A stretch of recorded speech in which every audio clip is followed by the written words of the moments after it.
Test, test, test. 1, 2, 3. What is going on, everybody? Welcome back to the channel. Welcome to day number 2. Back in the saddle here, flying the Fenix A321. Y'all wanted to see some 321 ops. I put the vote up between the fly-by-wire and the 321, and this is what y'all voted for. So here we go, A321 operation today. Gonna load us up as heavy as we can. We're looking to be about 181,000 pounds out of here in out of Phoenix Sky Harbor this afternoon. Real time, real weather. So it's what, 9 a.m. It's already 25 C outside and climbing. So not super hot, but considering it's an old 321 and we're going to be fully loaded as much as we can, anyways, for our landing weight when we get down to Cabo. It should be a fun little departure. We'll have to talk about the perf data and how that conflicts with outside air temperature and flex as well. So we're back in it. We are in the lovely U.S. Airways livery, sitting out there on the ramp. We're at Bravo 8. We're in the beautiful Phoenix Sky Harbor Airport. I love this airport. A lot of memories being at this airport as a kid. This is the little walkways here to get you in between terminal buildings. A matter of fact, can you even go down? I don't think all the terminals are modeled. Yeah, so they're not all modeled. But this is the, I can't remember what this one's called. This is what it used to be, the BM World scenery. But now they've changed it or rebranded it for 2024. I can't remember what it's called, but it's the only one that's supported officially through the store, I think, on 2024. But you do your homework last night, bank angle check. I believe I did, Callie Simmer. I believe I did. I'm scared to confirm, but I think I did get it fixed. Did I miss something already? Hopefully I did. But Glide Slope Pro. Thank you, Mitchell Taylor. That's correct. Mitchell Taylor, that's right. Glide Slope Pro, Phoenix Sky Harbor. I actually like this airport a lot. It's pretty decent on frames for me, and I like the textures. It looks good, so it's way better than the default Phoenix. And you know I do love flying the Phoenix out of Phoenix. So we're going to be taking this bird, like I said, down to Cabo San Lucas. Should be a nice little flight. Bill's Mafia's in the house. Good to see you, my man. Eastern T3 is here. Mitchell Taylor, good to see you. Sean Fitz in the house. JT Aisavado is here. Gary Glasgow, Captain McGee, Callie Simmer, good afternoon. Good morning to you out there. What is it, 9 a.m., 10 a.m. out there on the West Coast? AFO, good to see you. Terry's in the house. Zach Lewine checking in from both streams. Good to see you, my man. Alexander is here. Pete Ski Water is also here. Water, I thought you were working, man. You never work anymore, huh? Good to see you, Water. All right, let me go ahead and move this audio. There we go. That looks good. I do have, like I said, from yesterday's stream, we are rocking the dual broadcast today. So you have a, if you're on mobile, there is a mobile broadcast available in the pinned comment. Also, if you have, if you're on the mobile and you want to come to the full screen, it's also pinned at the top. So check the pinned comments so you can toggle between streams if you want. We're basically setting up the vertical cockpit cam over there for shorts videos. We cut 2 shorts videos from yesterday's stream. We had an unintended go around because we followed the Azobo glide slope down into the ground. So we had to go around off that, came back around, landed in some gusty winds and rain there in Raleigh. So that was a fun little flight. But now, I think as far as weather is concerned, I think it's going to be smooth sailing for us on this flight. So let's get to it. Wrong side, what's up, man? Good to see you. You had audio issues. You said you left stream and came back, and now audio is good. All right, man. Well, hopefully it's just on your part there. Bank angle check. What's up? Okay, Mountain. Good to see you over there on the other stream as well. You're having audio issues. No, I'm not having audio issues. You guys having audio issues? Let's get rolling. I got to say, the 321, this livery is straight juice. Zach, I totally agree, my man. I totally agree. It's one of my favorite liveries as well. So let's go ahead and boot it up, and we're going to do a real-time load. So I'm just going to get power to the airplane here, and then we're going to go real-time load. I think it'll take 21 minutes. Oh, brother. Check, check, check. Is this thing working? Hey. By the way, would love your opinion on the recent awful accident in San Diego that took 6 lives. Ooh. Maybe we can chat about that during cruise? Callie Simmer, absolutely. Thank you so much for the bank angle check. What's weird is I can't see. If I miss the audio, I guess I can't read it. I'm going to have to fix that. But thank you so much, Callie Simmer, for the bank angle check. Yes, we will talk about the that tragic crash there in San Diego. That was unfortunate. I've flown into. I'm assuming you're referring to the Montgomery, the citation that went into there. Yeah, very unfortunate. I have flown into that airport many times. I've actually flown in there during or at minimums landing on the ILS, but I guess the ILS was out of service, so they're on that RNAV. Just a tragic event all the way around. We could definitely take a look into that as well as we cruise on down over the Sea of Cortez. So thank you, Callie Simmer. I do apologize. I don't know how much you donoed, and if I missed any other part of that message, I don't see it. I will have to do some more homework to see if I can get a text, a readout of the bank angle checks for me to read. So that was interesting because I hear it go off and I can hear you reading it, but like on my other software, I actually would have a textual of all of the stuff that would come through so I could read it if I missed it. I will have to do some more tweaking on that. But thank you again, Callie Simmer. Really appreciate the support. I am rocking the little coffee this morning, courtesy of Callie Simmer. However, I went to go get the Mazapan latte. So the local coffee shop right next to me, they're rocking the Mexican coffee menu right now. They got all these special coffees and all Mexico themed. And they didn't open till 11, and the stream went live at 11. I knew Callie Simmer would get upset with me if I didn't go live on time, so we skipped the Mazapan latte. Maybe we'll get that on the second stream today if we do one. So here we go, cruise supply. Let's go ground control CVR test. We'll go ahead and get everything booted up here. And I already lied to you. I said we'd start boarding right away. So let's do that. This is a good lesson in your flows getting broken up and making sure you just don't skip anything. So we're going to load aircraft. Let's go ahead, real time, 321 load. So now we got interrupted. This happens a lot. You're doing your stuff. You're doing your flows and your checks. The ramper comes up. Flight attendant comes up, interrupts you. Start over again so we don't miss anything, right? So just go up. We'll just kind of go up our left-hand panel. We did that. CVR test. That's in Captain. ADIRs are aligned. Strobe auto. Nav position 1. No smoking auto. Arm the emergency exit lights. 2 fault lights. That looks good. Everything looks good over the top. Let's do a fire test. You know what I haven't tested in a really long time is the battery test. Let's do a battery test. Let's pull up the electrical page. All right. 28, 20, 27. We're going to turn battery 1, battery 2 off. We're going to turn them right back on. 60 amps. Less than 60 amps and decreasing within 10 seconds. That's pretty high on the amperage. That would be a failed battery test if you ask me. So we have to charge the batteries. The way we charge the batteries is basically connect the aircraft to ground power, which is what we are doing right now. So we've got the ground power on. Batteries are in the on position. And if we remember, we can check this again prior to pushback. So we want to be less than 10 amps, I think. After the time is up, something like that. So you still see we have 50 amps there, 19 amps there. That means the batteries did get a little bit low, but they were above our voltage. Remember, 25.6 is what we need. We're at 28.6. I think we're a little bit above that before we powered it up, but we would have to double check that again prior to departure. So fuel tank pumps can stay off. We already did the fire test. That looked good up the right-hand side. That all looks good as well. A new technique, well, I don't say new, a technique to keeping the cabin cool on the ground is to turn cabin fans off, which is interesting because you would think having cabin fans, you would want them on. Now, the reason being is the cabin fans, if you have ground air running, the cabin fans actually fight against the jet bridge air, thus sometimes creating a less desirable outcome of temperature of air. So say the ground air card is pushing 65-degree air into the cabin and you have the cabin fans on. If you turn the cabin fans off, it might actually get a little bit cooler. It might be about 60, 58 degrees cabin air. But now the problem with that is, of course, the flow is reduced a little bit. So I don't know. It's kind of hit or miss. Right now we don't have, do we have external air we can connect ground services? Let's do PCA air.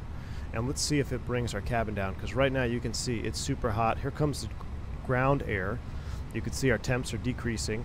We'll see how good the ground air unit is. 99 degrees in the cockpit. How are the pilots still alive? We would be starting the APU IRL probably. So we also have a limitation, 85 degrees for boarding. We're below that now, so we could board. It doesn't matter what the cockpit temp is. It just matters what the cabin temp is. So you can see here, ground jet bridge air. This is actually a pretty good animation, only producing about 72, 70 degrees of cool air. Not going to be enough in the hot summer to really keep the cabin cool. But we're going to do our best. We'll see what it stabilizes at. Out of curiosity, let's turn cabin fans off. I'm curious. Now, I've never really messed with it. Turn the fans off. Wow, look at this. You could see the air actually drop 2 degrees. Look at this. Are you kidding me? So that's the exact behavior you would see in the real airplane. If you turn the cabin fans off, you're no longer mixing that hot cabin air with the ground air. So you actually get cooler ground air, but the trade-off is less flow through the cabin and the temps could come up a little bit. That's insane. And let's just make sure that's not a fluke. Cabin fans back on. It should mix and these should go back up. Oh my gosh, they actually are. Can you believe that? I didn't even know that was... that actually blows my mind a little bit. I've never even thought to check this on the sim. And the fact that this even is... like, it's not even part of the airplane. We're simulating ground air to the airplane. And even that is simulated from the jet bridge. So let's go ahead and turn it back off. Let's see how cool we can get it with low flow but cooler ground air. We'll see where it stabilizes at, but absolutely insane. That's Fenix magic. You're absolutely right. Bank angle. Bank angle check. Oh no, I can't see it. Hey Captain, how have you been? I just turned my 1-year badge. What a fun ride it's been, filled with amazing content. Huge congratulations on your newborn. Wishing you and your family all the happiness in the world. Thank you so much for that bank angle check. Gosh, I wish I could see who did it. I can't. That's going to be a problem. I can't see who dropped the bank angle check. Let me see. I'm trying to see if I can pull out a chat log. You know what? I might actually be able to if I open a different window. Standby, my friend.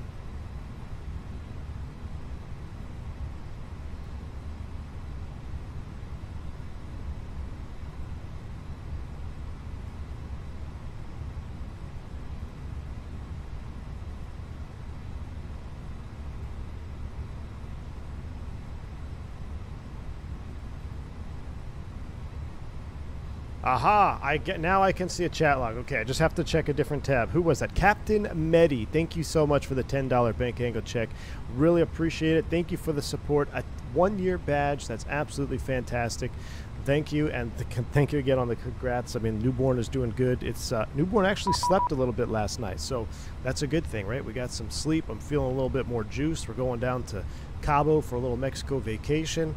Absolutely fantastic. Thank you so much, Captain Medi. And again, thanks again for the 1 year of support. And Callie Simmer, I see that the text there as well, the $10 bank angle check from earlier. Thank you so much, Callie Simmer. I really do appreciate all of that. Very, very kind. Thank you, ma'am. All right, we'll continue loading up the aircraft here. 29330 flight plan. I see, looks like somebody just tuned in. We got 8 cars. Who's that? Center? Center just turned on. Let's see. Phoenix, that's us. Blah, blah, blah. 350. Squawk 0727, cleared via the Storm 1. And we'll probably do 7 right for departure. So let's go ahead and load it up. Excellent. So, departures.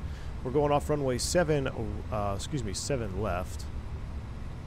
Let's do that again. Phoenix, departure, runway 7 left. Storm, be a long taxi all the way over there, but we'll go under the bridge. Storm 1. Out to Tucson, and then we're doing the ENEC 1 Bravo off of Echo. So we're out to Tucson. That is the fix. Beautiful. Cabo, not sure what they're going to be landing down there. Let's throw in the VOR Zulu 16. I'm not sure. And we'll do the ENEC 1 Alpha. Nope. It'll probably be the other way around. Let's see. SimBrief planned us for landing on runway 34. So let's just do 34 then. Arrival down there, which is what I landed on many years ago. 34, ENEC 1 Bravo. We'll throw that in. We'll have some time to fix that en route as well. So flight plan 721 nautical miles, 1 hour 37 minutes en route today. So that's all set up. We'll do a secondary initialization, Phoenix to Phoenix. Now there is some things to be concerned about when it comes to single engine out of Sky Harbor. So, but we don't have the, actually I do have that chart next to me. Maybe if I have a minute we'll look at it. But if we have to come back around, we'll just come back and land on the ILS of runway 8. Throw this in here. Mixesh, what's going on, man? Checking in from mobile. Tyson watching from mobile today. Tyson, going down to your neck of the woods, my man. Good to see you. How you doing, bud? Hey, Glufu, good to see you, my man. Do you think the rotation feels off right now in the Phoenix? Feels light to me, matching the white cross and the SRR bars goes yeet. What hardware are you using, Lilo Pilot? That'd be my first question. What hardware are you using? Let's look at the Magic Barrel Ref 2988 1100. Let's just call it 1300 here in the Barrow. Winds, we'll calm them out. Temperature 29. We're going to keep that in mind for our flex information here. 2988, that looks good. Progress page, we'll put Sky Harbor, KPHX, Perf, and NIT B. Are we done fueling? We are done fueling. 18.7 in the tanks. We'll go ahead and turn our fuel tank pumps on, seatbelt sign on, prime the APU. We'll throw that in the block fuel of 18.7 and confirm that it is balanced. So fuel is balanced, 93 aside. Wonderful. How's our conditioned air doing? See, we're right at the limit, 84 degrees for boarding. So let's go ahead and fire up the APU. We'll turn cabin fans on, APU start. We'll take a listen. Ooh, we got an American. Is that a 7.5? Oh, no, it's not a 321. Got my heart up there. I thought it was a 321. Or, excuse me, a 7.5. Yeah, Bill's Mafia. This is it Glide Slope Sim? Somebody mentioned it earlier. A Glide Slope Sim, Aurora Simulations, something like that for a Phoenix Sky Harbor, Bills. Yeah. It used to be BM World. Is it hot enough to leave flaps 1 during parking? What is it, 29? Nope, not yet, Jeremy. 38C, 37C? I have to double check.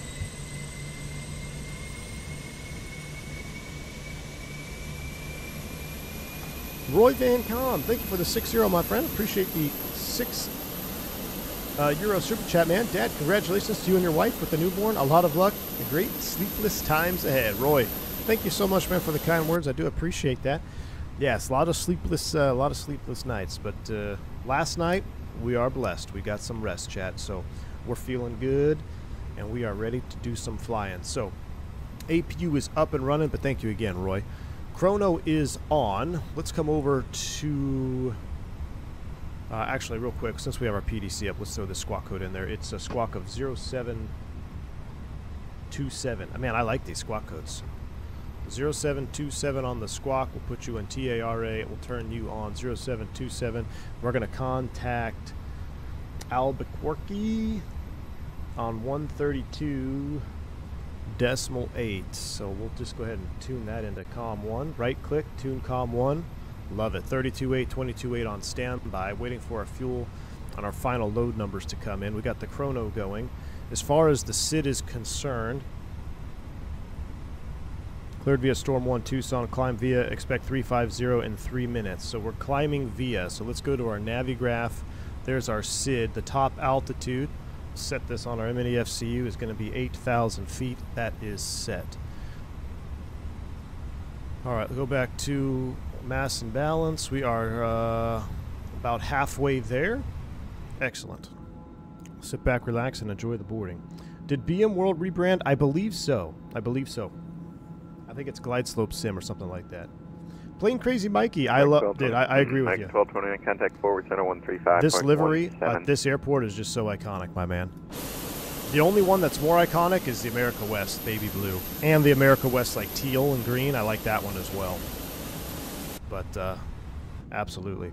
Jeremy says, is a ground air cooler than APU air? No, it's not. And Jeremy, I don't know if you caught just a few minutes ago, we did a really extensive test on ground air simulation, and the Phoenix actually has it simulated. So there's a technique that you can use if you're on ground air to make the cabin, or to get a little bit cooler air from the jet bridge, and that's to turn the cabin fans off. And when you turn the cabin fans off, there's less hot air mixing with the ground air, so typically you get cooler ground air, but you have less flow through the cabin. It's kind of a trade-off. That's actually simulated. I couldn't believe it. But when it's this hot, the best case of action is going to be run that APU. And even then, Jeremy, as we go into these summer months, especially 321, even then the APU can barely keep it cool enough on the ground. Some airplanes, they just get hot, they stay hot till you get airborne. Got my green tea and jumping in the car to leave for work. Have a great stream. Excellent, Terry. Well, if you're going to be leaving for work, we have the mobile. If you want to check the mobile stream out on the way down, but don't be driving and YouTubing, man. Drive safe. This looks real life, Oscar. I know, man. I love it.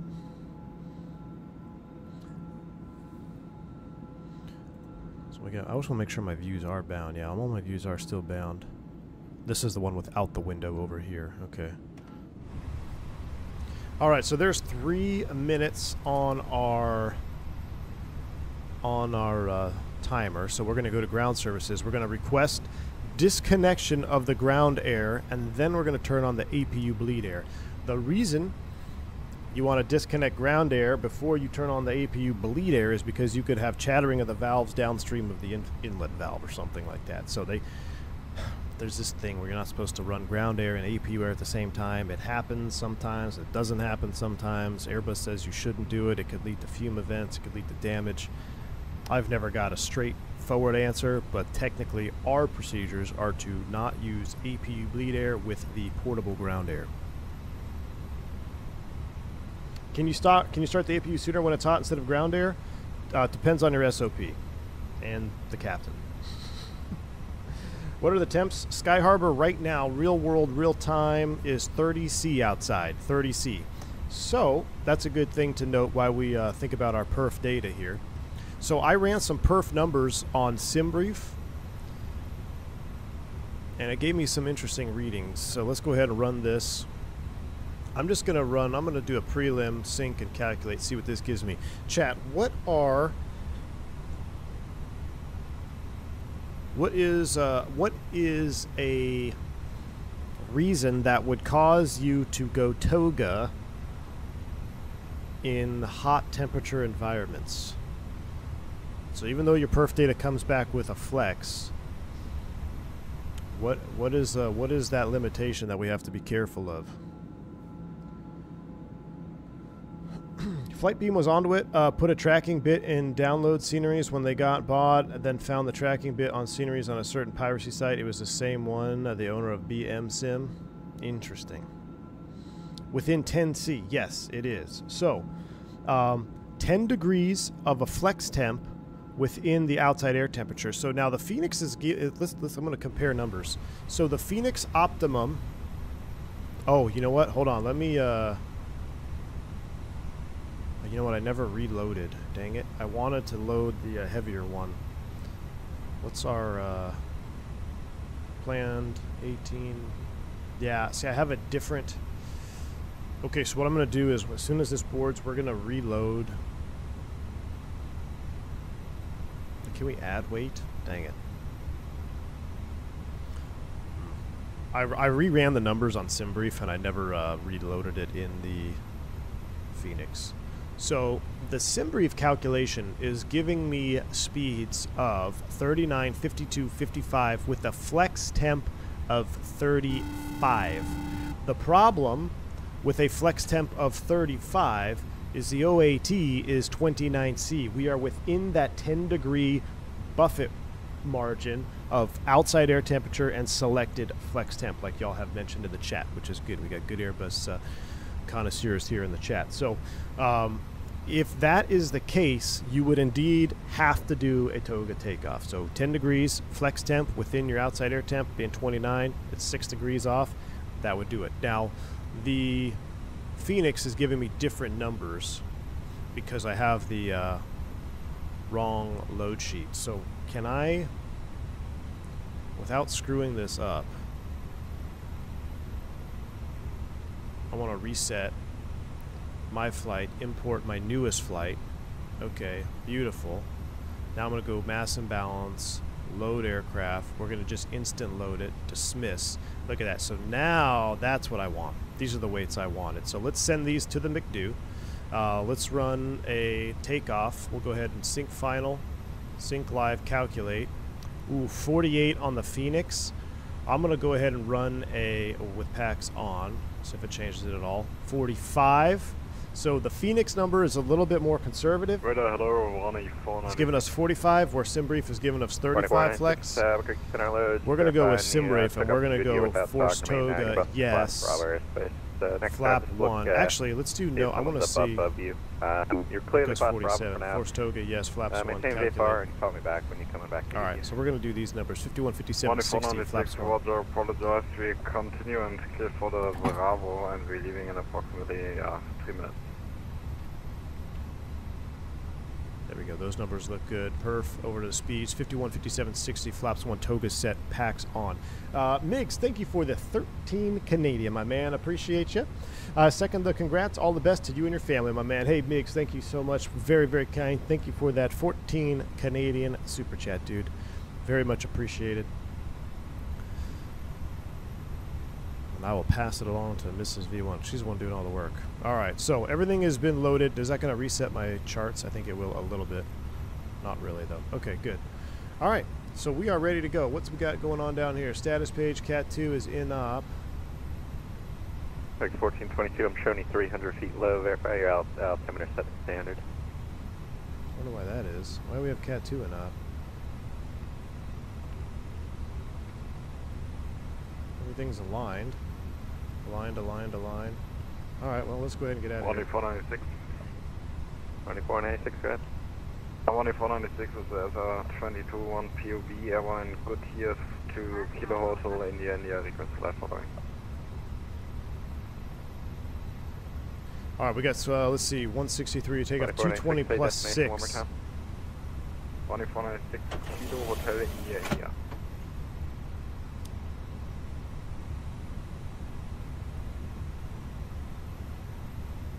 Close it up.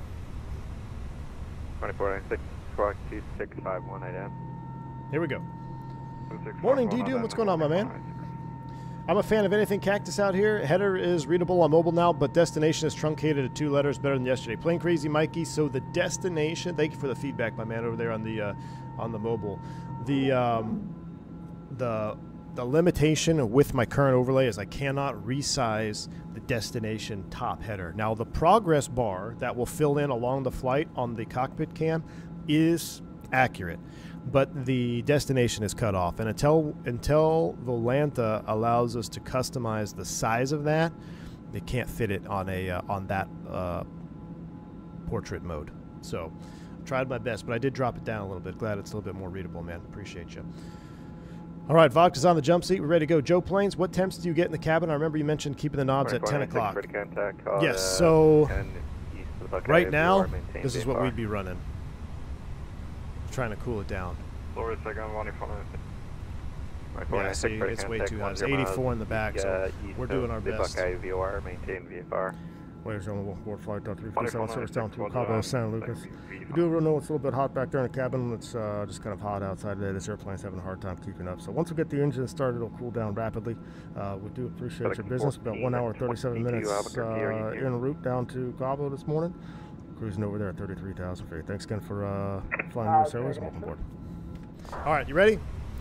Do we call this guy for push? Let's go ahead and connect tug. Let's go to this cam. Park brake is set. Cockpit to ground.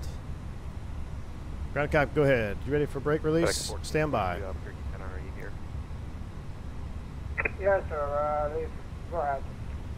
Spec 1422, I'm showing you're 300 feet low. Just verify you're actually on standard.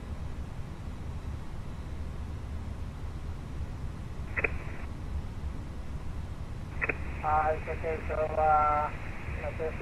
so, we can try to single engine taxi, Nash. You want to do a single engine taxi? Let's see if we can do it. It might be a little bit heavy, though. Roger. I'm showing you 300 feet low. You're currently showing 35,000 feet. Correction, 35, yeah. 35, I guess we'll push back and call him ready to taxi, right? All right, cockpit to ground brakes are released. Clear to push.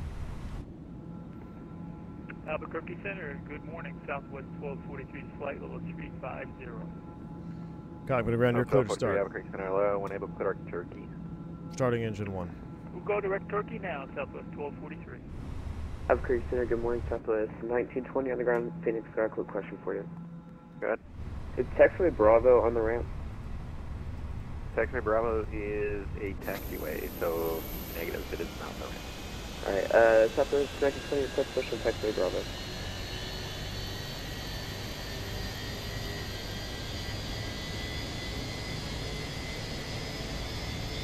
So it's 1920, I'm showing you at the south side, is that correct? That's Charlie 14?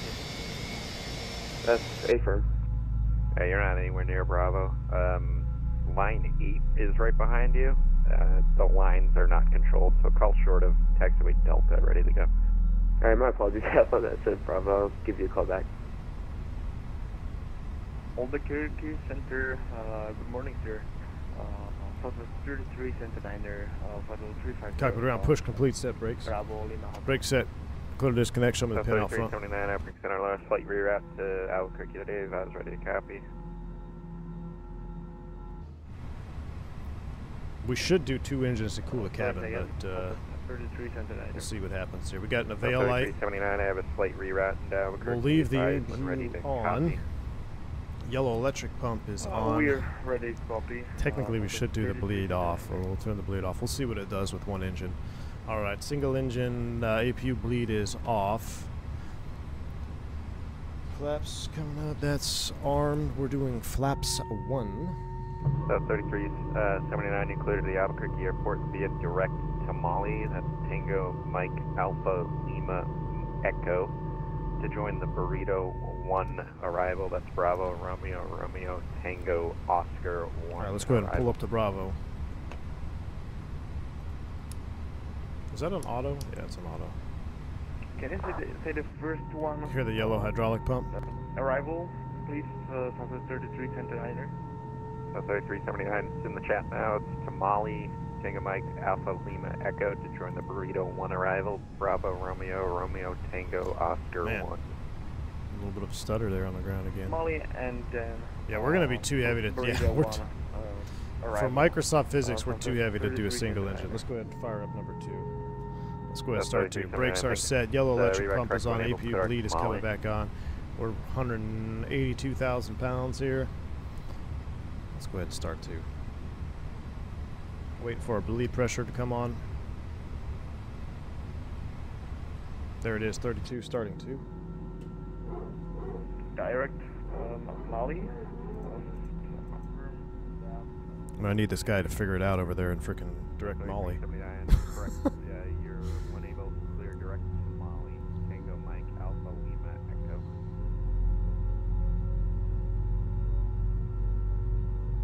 Tango Mike Alpha Lima Echo. Direct. 33. Okay, Mountain. No, I'm on the what is it? Ryzen? No, Radeon 7900 XTX.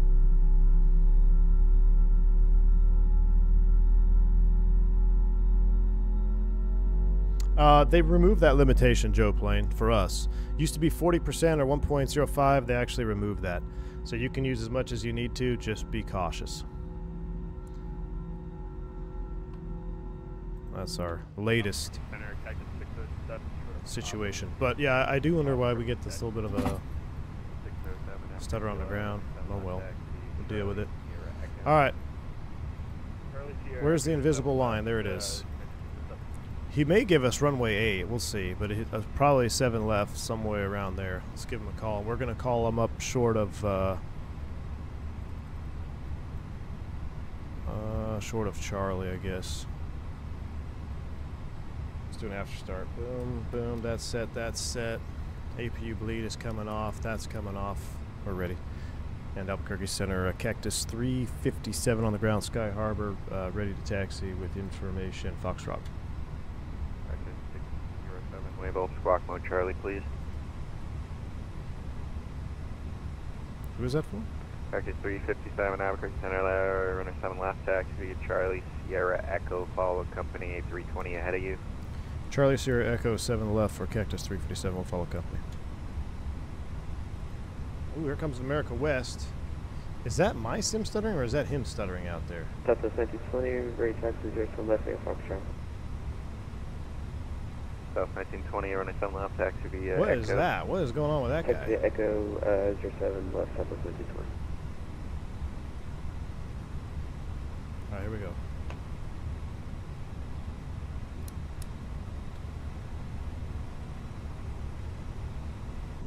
shoot, I hope it's not my sim. How concerned are you about fume events? They're real. They're concerning. Not much we can do about them. Alright, he says Charlie Sierra Echo. So we're not going under the railroad or the, what's it, the old Skylink bridge. Alright, brake check. Pressure 0. Southwest 3379er. Do our flight control checks here as we roll out. Report back. Roger.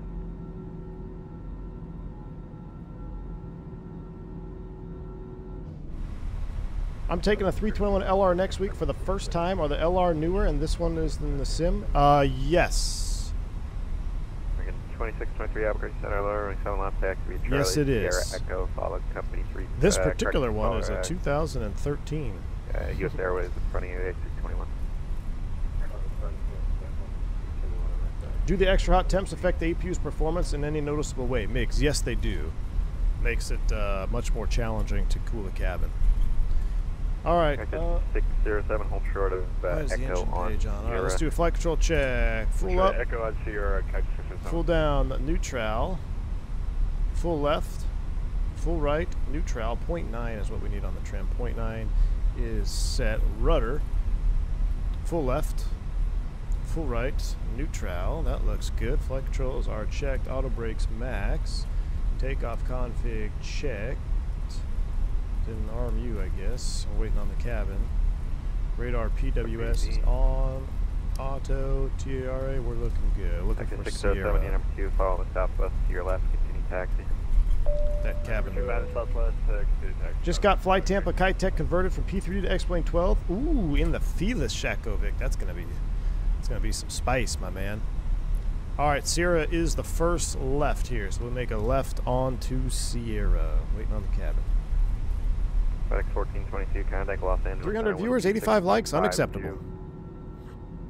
Roger, 6.52. If you like the 321, if the 321 is your favorite Airbus, hit the like button. I can't wait for that Neo. Getting more excited about that every day. I'm flying a 321 tomorrow down to Mexico. I'll have to do a little fly-along challenge. Fly-along landing challenge? Where's Zippy at? I think our pod is up to $20. Migs, this is Glide Slope, Phoenix Sky Harbor. Aero, it's one of, it depends, Aero. So my favorite to fly is the 319. My favorite, if it's going to be a bumpy day, is the 321. And the 320 just kind of sits in the middle. Are we going to clear this? This doesn't look correct here. Buddy.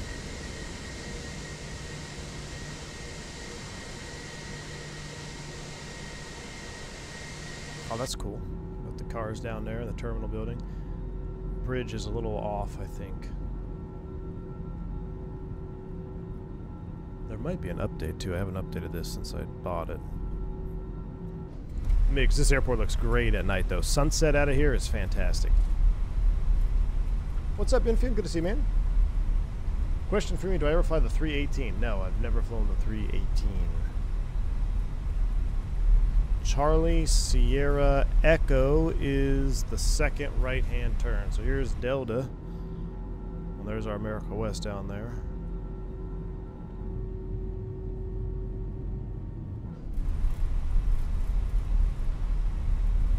Charlie Sierra, then Echo.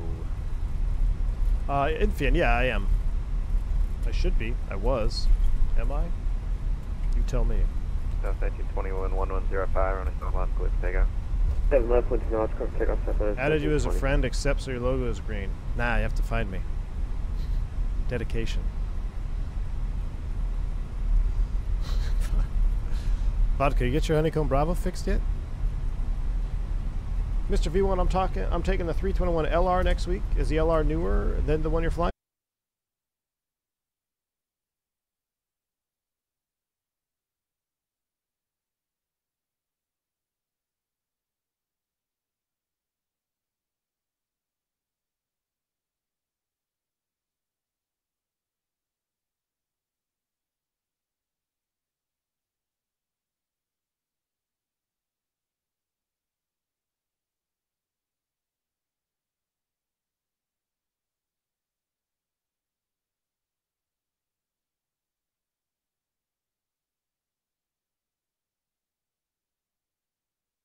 Are we back? Are we back?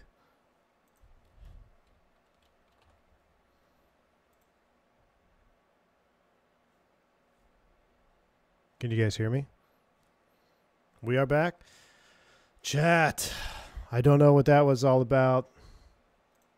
Sim just went kapoots. We're loading right back in.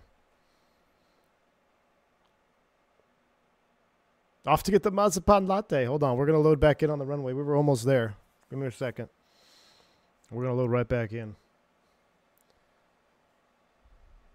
Something... Oh, it loaded us on the wrong runway? Gross. I guess we'll take this runway.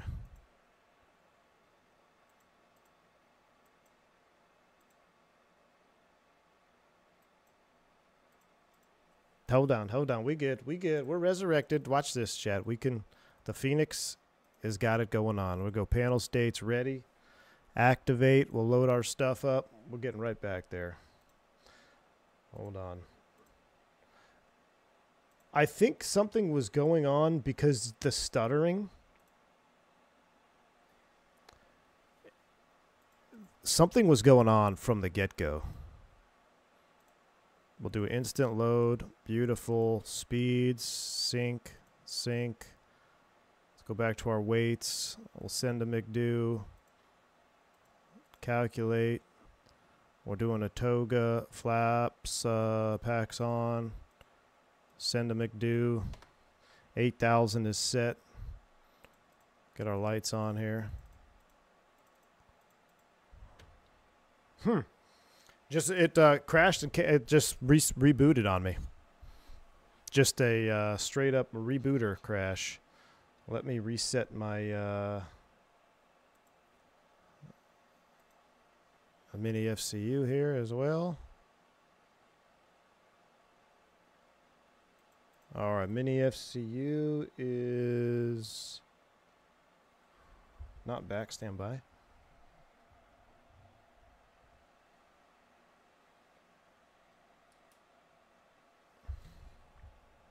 Phoenix rising from the CTD ashes on this channel is pure cinema. Migs, thank you for the 6 Canadian, man. I appreciate you, dude. Very, very kind, man. Thank you. Yeah, we're not giving up, man. No way. We're not giving up just yet, chat. We are not giving up just yet.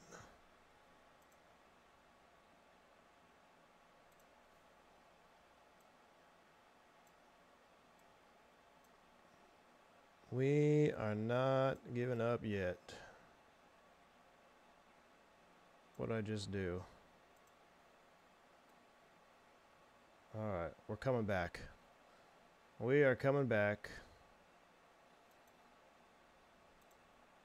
We're not leaving. No sim sounds? Yeah, that's on me. Here we go. Sim sounds are coming up. Sim sounds are back. We're back. Everything's back. Airplane, let me launch the mini software. Let me get our tracker going back up.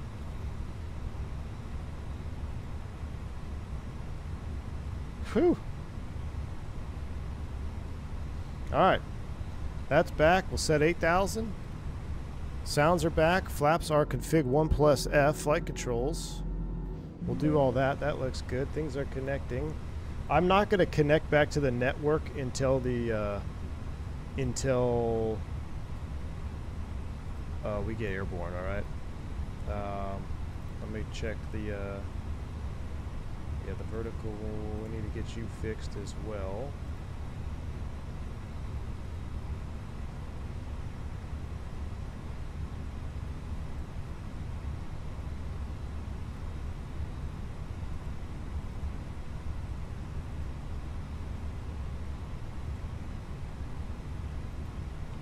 Migs dropping 5 gifted subs. Migs, thank you so much, man, for the 5 gifted subs. Migs isn't giving up on me either.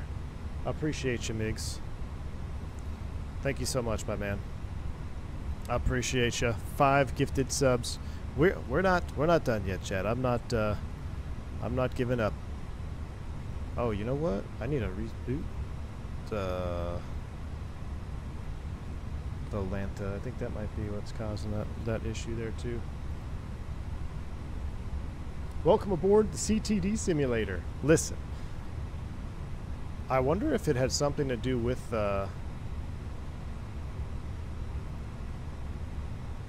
this is interesting. Our moving map is all jacked up. That's okay. We're gonna roll without it on the cockpit cam. Sorry about that. He was looking for the. I'll see if I can fix that in cruise. All right. I think we're back though. If 2020 crashed, it would have been another 10 minutes before you come back. Exactly. So we're up and running. Let's go ahead and throw you into the takeoff cam for all the flight deck cam users. That looks good. That looks good. I'm gonna pause this. I'm gonna kill that preview. All right. Let's do a quick little flight control check. Full up, down, neutral, left, right, neutral, pitch trim up 0.9. Spoilers, auto brakes max. Pull this out. Speeds are set.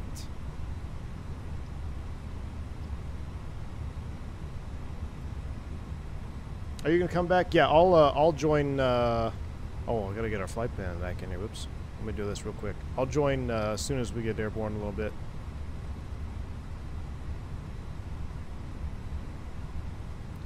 I hope it loads our flight plan back in.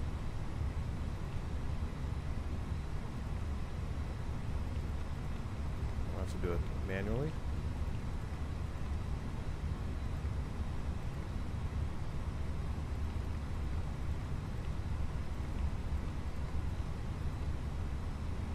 What?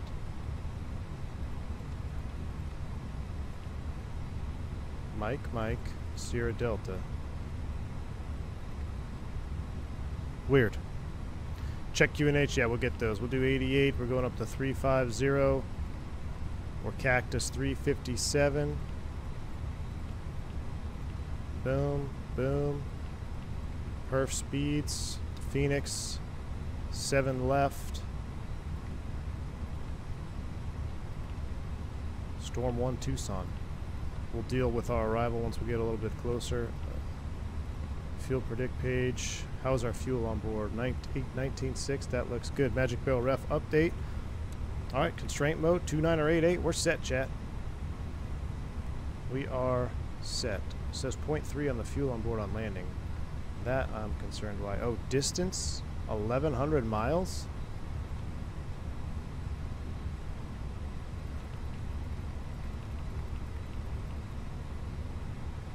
What's going on with that, chat? Why does it say our distance is 1,100 miles?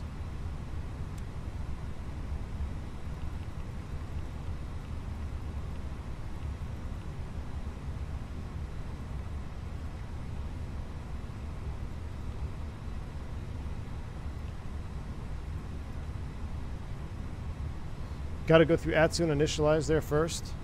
Nope, we're back. Fake news, AJ. We're good to go. A little bit tight on gas, but we'll make up for it. All right. Whew. Nothing's going to keep us down. All right, takeoff config test. Well, that's not good. Oh, flaps 2.8. All right, I guess I want to do flaps 1 takeoff. We'll never get out of here. We're doing flap 1 plus F. Resend those speeds. Flaps 1 plus F, 51, 57. All right, takeoff config check. PWS is coming on. Auto, on. Our squawk 0727. Boom, boom. Your stripper fell off the stage. Team Stable Sim. Nah, get out of here with that. You'd still be loading in on Team Stable Sim. All right. Sorry for those delays. Let's go down to Cabos, San Lucas, right? Here we go. Brakes released. Yoga's in chat. Spool them up 50. Let's go.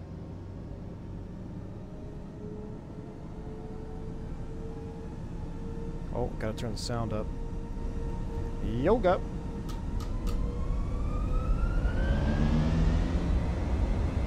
Oof, that phase out. I love that phase out.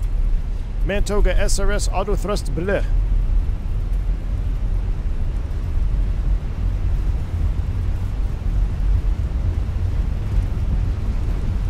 Thrust set. 100 knots. We're not on 7 left, but it's alright. Put the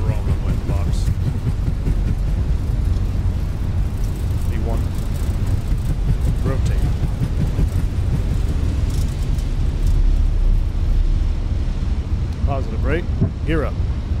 Nav. Fly with. We're not nabbing because we're on the wrong runway.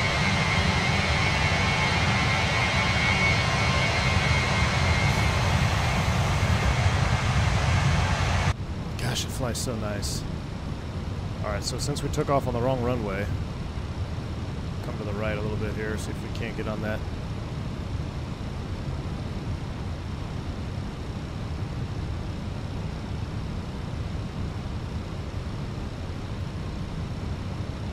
Nav is blue. Alright, thrust reduction, here we go.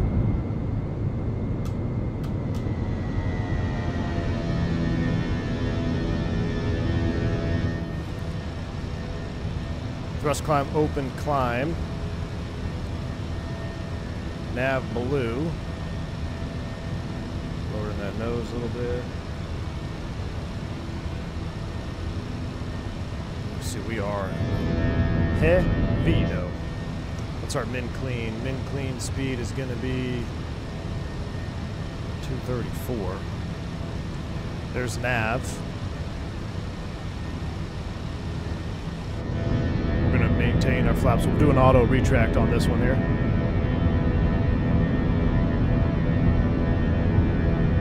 Yeah, I'll reconnect, Josh. I'm going to reconnect the tower here as soon as we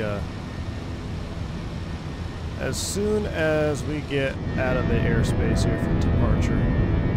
Bank angle check to the right. Here we go. Yeah, Phoenix photogrammetry is awesome, man. Take it easy, OK Mountain. We're going to keep the nose down. We're going to get an auto retract. There goes the flaps. Slats are sticking out.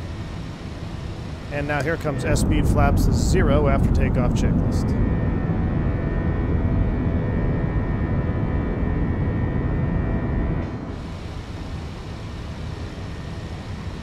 We complied with the 230. Now we're going up to 250 knots.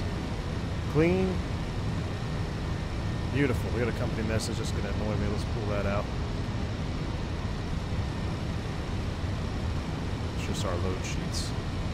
Something, you know what, it's interesting though, something was definitely happening, because, you know, the sim is just butter smooth now, but on that taxi out, we had that, that weird little hiccup, and I think whatever was hiccuping eventually was too much for it, and it just said no more. Not sure what that was.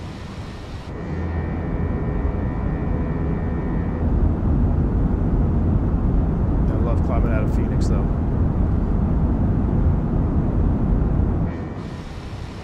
Send down a little bit more. Bank angle check to the right. Watch your speed. 250.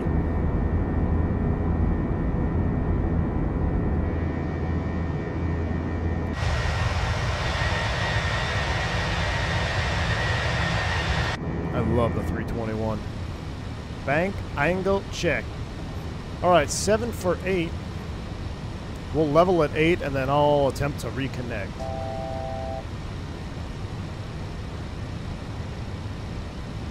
I'm going to level at 8,000 feet. We'll get the autopilot on so we can deal with the radios here, see what he wants us to do.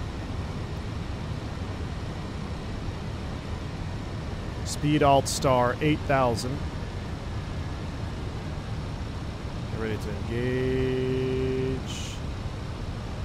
Autopilot 1. Alright, let me connect. Hopefully I'm not connecting right into the freaking controllers situation. Tune 32.8 on COM 1. Albuquerque Center, Cactus 357. 357 after. Hey, I'm sorry about that. We had a sim crash there. We rebooted. Are we okay to connect here? We're just level 8,000 on the Storm 1. Yeah, I got you over. Ready contact over channel or climb maintain level 350. Climb and maintain level 350, Cactus 357. Thanks. All right, 350 set. Pull for open. Thrust climb, open climb. Let's do a spool up here. Phoenix won't load in 2024 for me? Really, Captain G? Indicated airspeed and climb. 210. That's 19, 20. Yeah, you're about 100 knots slower than the guy behind you. I'm going to need to speed it up just a little bit. Give me your best forward speed on climb, please. Back to the horizontal stream? All right, Joe. We'll see you, bud. I just had to pull up my other chat. I had the other chat box off there.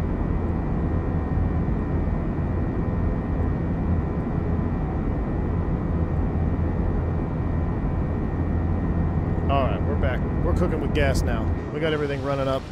Here comes 10,000 feet. 607, can you accept level 39er. Lights are coming off. We can do 390 for code 607.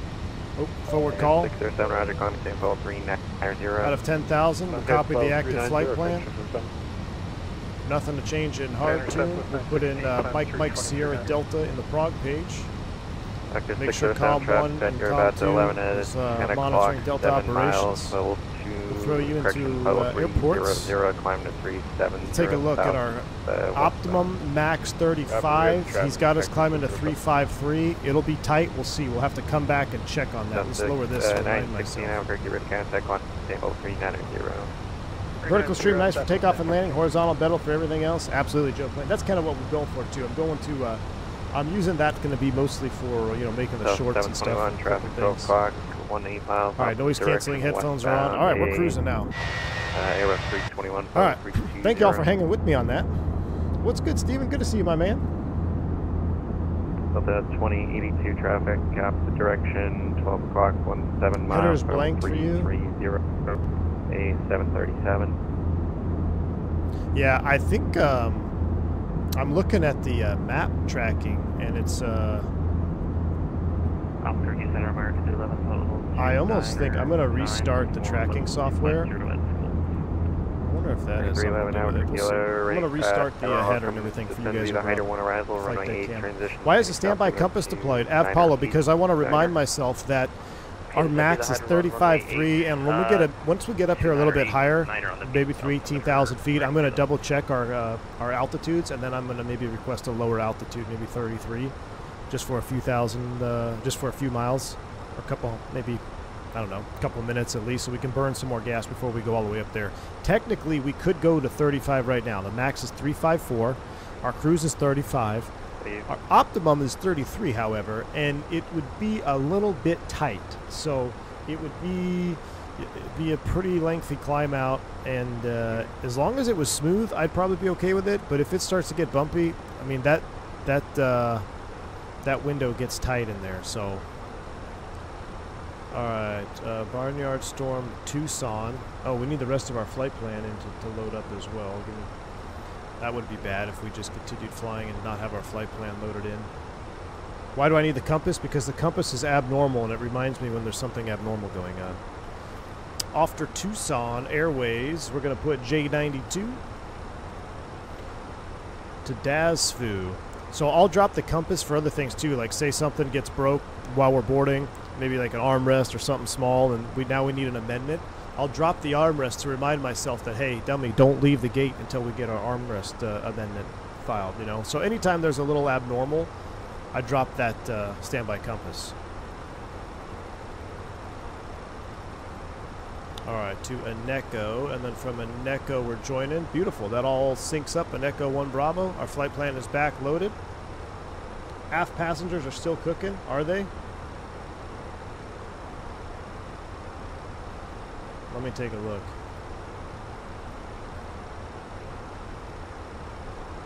Let's see. It is 84 back there.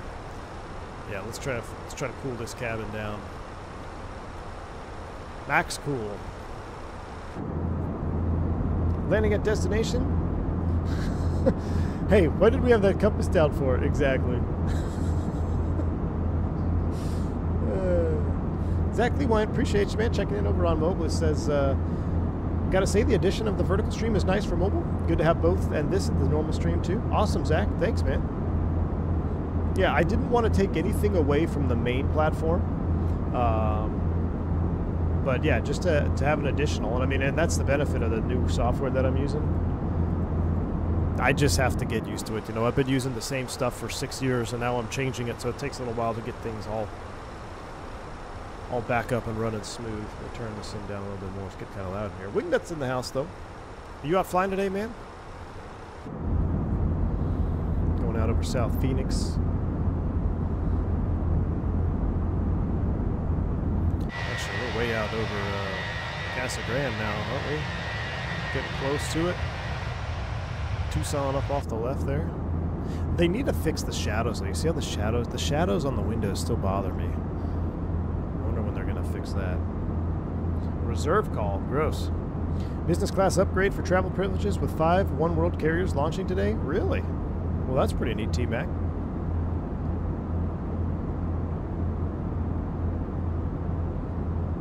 Do you ever use the 8 Alpha call-up for Rec Max? And what are your thoughts on using that as a tool?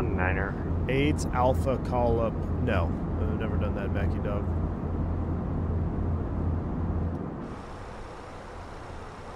I think the only reason this plane is climbing is because the Earth is curved. This is a very accurate depiction. How we should be, what, 170-ish? 179, yeah, 179,000 pounds. We're doing 1,300 feet a minute. Burrito 1 arrival, runway 21. That's about right for a 321. Albuquerque altimeter 3019er.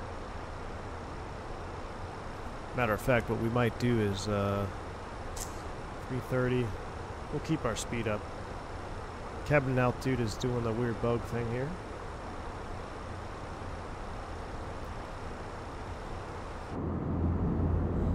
Al, I've switched to just the straight OBS. OBS. Like, I used to use Streamlabs forever. I feel like Streamlabs is... It's definitely easier, and it streamlines a lot of things for you.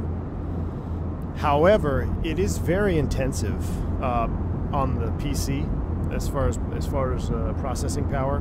It's more intensive than straight OBS. OBS allows more customization. You could do all the same things. You just have to build them manually and use additional plugins and stuff with straight OBS. 3379, third time calling you, but just listen out for your call, then please. But it actually is less strenuous on my system. Runway 21 transition. The Albuquerque altimeter 30197. Streamlabs, in my opinion, doesn't feel as professional as OBS. Maybe just because OBS is a little bit more complicated. Burrito 1 arrival. Is this guy still on the burrito arrival? What's going on with this burrito guy? We've got so many people on the burrito arrival. The burrito 1 arrival. All right, standard set through 18. How are we looking on our prog page? 355. Let's do it. We're gonna go all the way up. So we'll go ahead and get rid of that. I am going to adjust our climb out speed. I'm going to select speed here. Let's dial it back to like 320. Get a little bit more climb rate going here. Looking forward to relearn the flare with the BFU? Oh yeah. There'll be a lot of little things to relearn with the BFU, that's for sure. Alright, if my SIP crashes again, it's because of Alanta. Rebooting it, get the tracker working for the flight deck tracker cam, yeah. I gotta say, I don't love... And 624 contact, Houston Center, 132.77. Situation. 1920. That's great.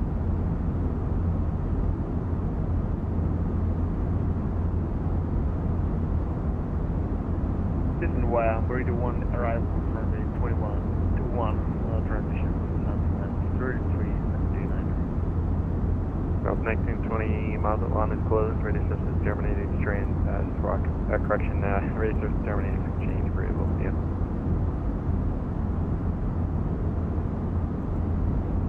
Vector 607, Moza Force is closed. Radio service terminated. Change route frequency group. See ya.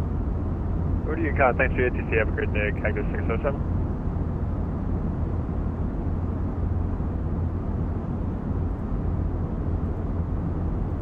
Gotta reboot this on the tracker over here. I feel like what did we used to use an X-Plane? Sim Toolkit, bro?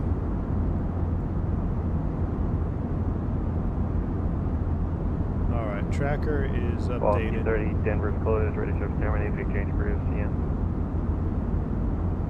Alright. For those of you interested in the flight deck tracker cam, that is updated and working now.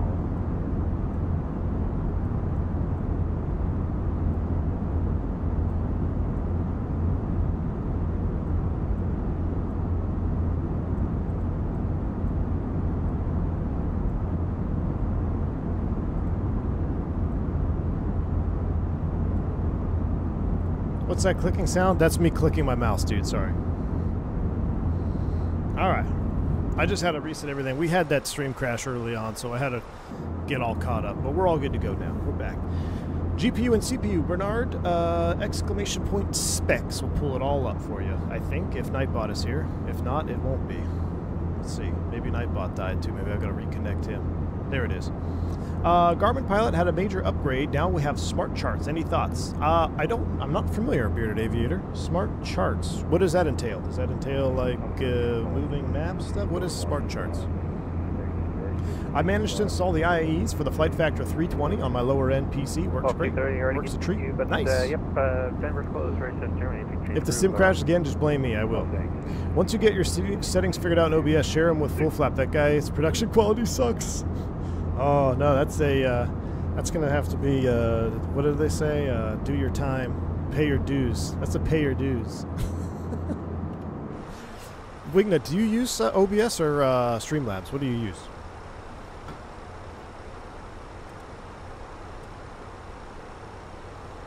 Where did you get the Cryon on top? Looks cool. That's Volanta, plane simmer driver. We do seem to climb it out a little bit better, 320, but let's knock it back down to 310 for now. Let's go 310, get us up, take advantage of some of this wind while we can. About 15 minutes. OBS and 6 inches of tallow. Oh, man. Got to do a flight in and out of Tijuana. So, Mitchell Taylor, here's the thing, and especially since today's stream got all discombobulated there, I really want to do a 727 flight. There is a Mexicana livery that is being almost fully released. I have access to it courtesy of Whiskey Throttle. The Mexicana 727 just looks fantastic. So I kind of want to fly that on a second stream today if we have an opportunity to do that. Turn down the airplane here. Man, the 321 just looks so good over the desert.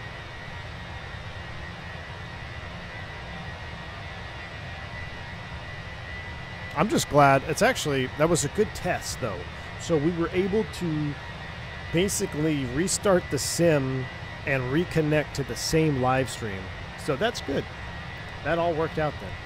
What's the ETA on the next TDA? Migs, I'm hoping for this weekend, if I'm being honest with you, man. I'm hoping, I got to do Cancun tomorrow. I'm doing a Cancun flight tomorrow. But this weekend I should be opening up. I'm hoping we get to knock it out on Saturday. I miss the Dukes, man. V1, I hope you're doing good. What are the odds you shoot a Loc FPA, if possible, in a Los Cabos? Do they even have a Loc? I don't think they even have a Loc approach in there, right? So that's just VORs? I didn't know they had a Loc in there. Is the livery with the green tail the Mexicana? It's like, I forget, it's like green. The one I have is, Whiskey Throttle is making a full-on Mexicana pack for the 727, and it's got multiple variants. The one that I have is, it's kind of like that cream colored, I guess, and blue. It looks awesome. I posted a picture in the Discord on the screenshot. The 321 is the close plane. We have the 757 minus the performance part. Exactly. That's where it lacks the most. The size-wise, people are, I mean, if you look at the dimensions, the 75 is not all that much bigger than the 321. However, the performance is where it's just, it's completely different. I mean, we'd already be at 35,000 feet in a 757. 290 Albuquerque, are you here? You know, be no shot that we'd be still cruising around here 26.6 and climbing.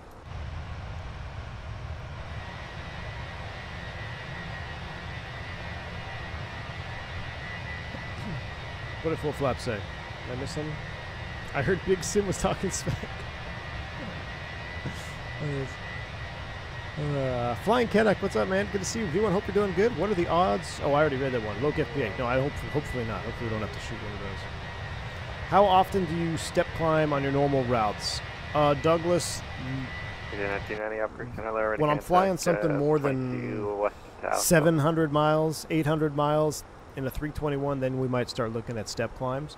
But generally speaking, the step climb is going to be for those transcons, those real long flights. In wintertime, you know, in the wintertime we got a real strong jet stream blowing west to east. You'll definitely be doing step climbs. You'll take off out of New York going to LA. It's going to take you 7 hours almost. So you'll have some step climbs. But on a short flight like this is only an hour 37-minute flight, take off to touchdown. So there's really no need for a step. You can see we can go all the way up to our planned altitude. We continue to lighten up as we climb, right? So we're still plenty good.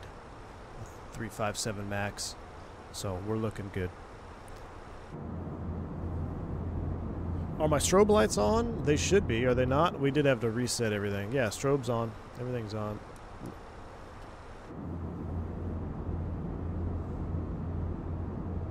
Nope, no green dot today. Just a short flight, man. About it, like I said, hour 30 en route.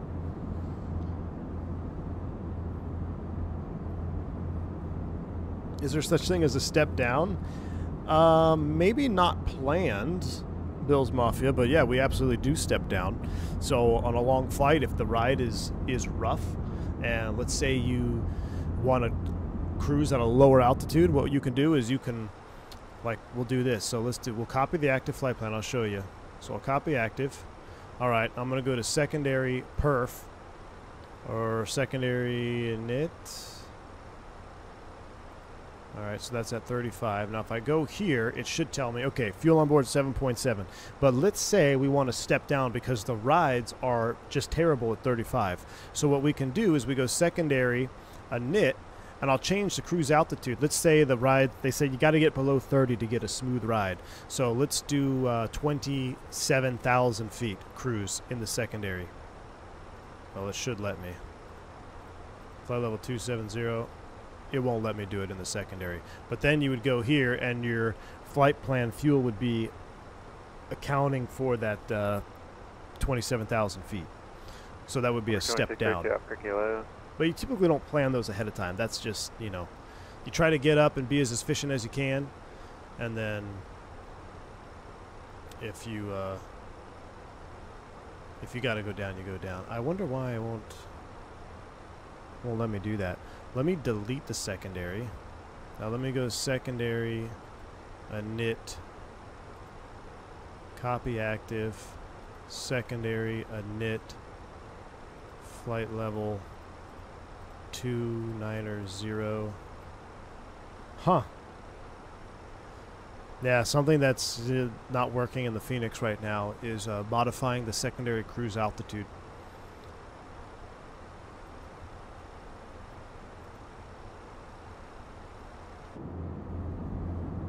Water, what's up, man? Yeah, we got back in the air, dude. We're not giving up. I've just upgraded to the 330 and the sim operator made me shoot a loc on ride. Been a while since I've done one. Nice. We don't even, so we are, our loc approaches are so much, like they're all gone now. We do all shows you how much I've been flying. What is it? Not the RNAV, the RNP stuff now. Everything is SLS, FLS. That's what I was trying to say. I could try to clear it. Let me try that, vodka. If you go secondary and init. No. What if we do secondary perf, cruise? No.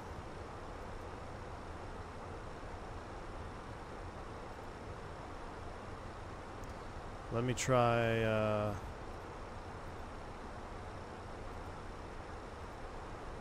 oh yeah, see, there we go. That adjusted the fuel. But that's kind of backwards to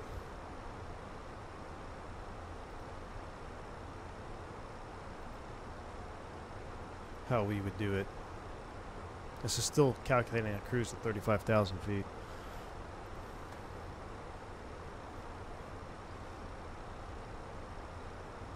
All right, we're going to increase here. Let's go 7.5 Mach. Lower the nose a little bit.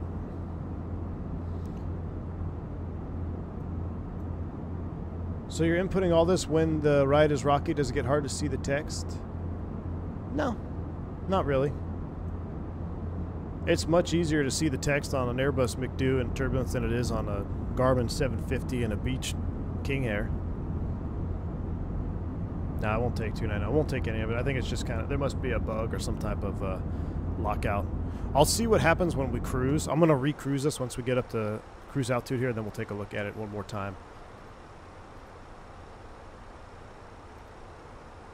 What do we got going on here? Cactus Ops, delay card. I'll blame Team Vodka for... My apologies. My salon's closed. Race 078, big change approval. Over to Unicom. Thanks for the ATC, Cactus Sweep 72. All right, 22.8, back up on 1. Now, I'm going to show you a technique. I don't necessarily condone this, but sometimes you have to do it. Basically, you're going 145 driver mode here. So what we are going to do is we're going to force the aircraft to climb faster and command maximum forward speed. So what I'm going to do now is I'm going to run the selected speed up. All right, I'm just going to run it all the way up so I have max thrust, right? I'm in fixed thrust. I'm in thrust climb right now. It's giving me all she can. But what I'm also going to do is I'm going to pull for vertical speed. I'm going to pull for vertical speed 1,000 here. Now you got to be very careful with what your indicated speed is going to do because it's going to drop off here. So you could see if I were to leave this, we may get all the way down into VLS. So you got to be very careful. We got 2,000 feet to go.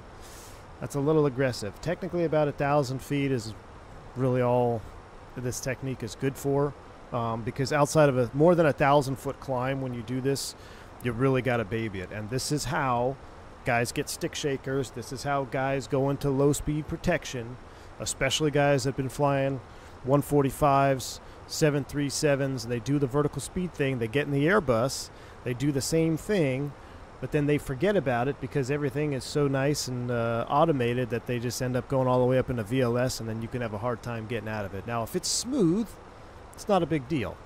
But if you start bumping around, then you could have problems. But as you see here, really nothing bad. We only dropped down to 7.4 Mach, so there's really no concern at all.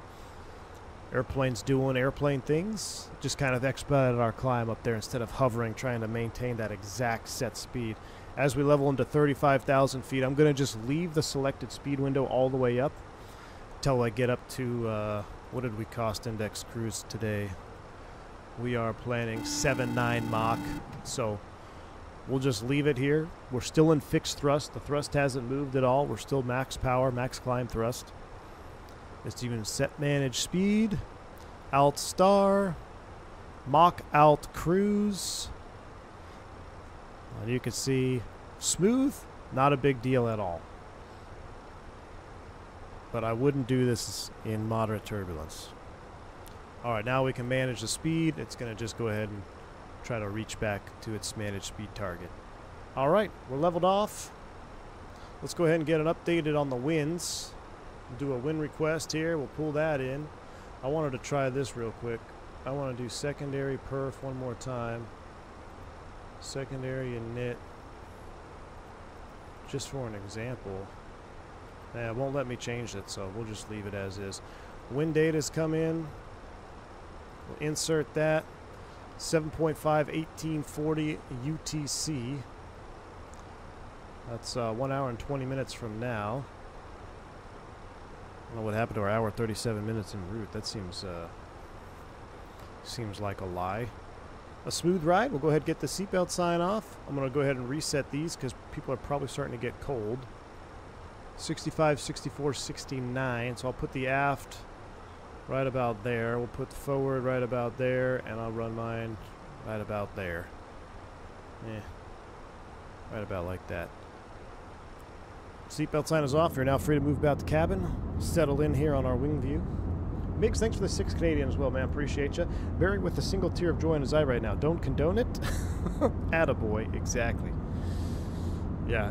The only reason I don't condone it is it's because I've seen I've seen new guys, and I've also seen guys that just forget. And I haven't forgot yet, but it can happen to anybody where you're just climbing out, you're in vertical speed mode, and you forget. And when you forget, then things start to go wrong. But as long as you're on it, like I said, that window of 1,000 feet, it really doesn't take long. But if you try to do this the whole climb, like if somebody goes vertical speed at 25,000 feet and we're going all the way up to 35, like, come on, man. Now you're forcing yourself to work when you don't need to.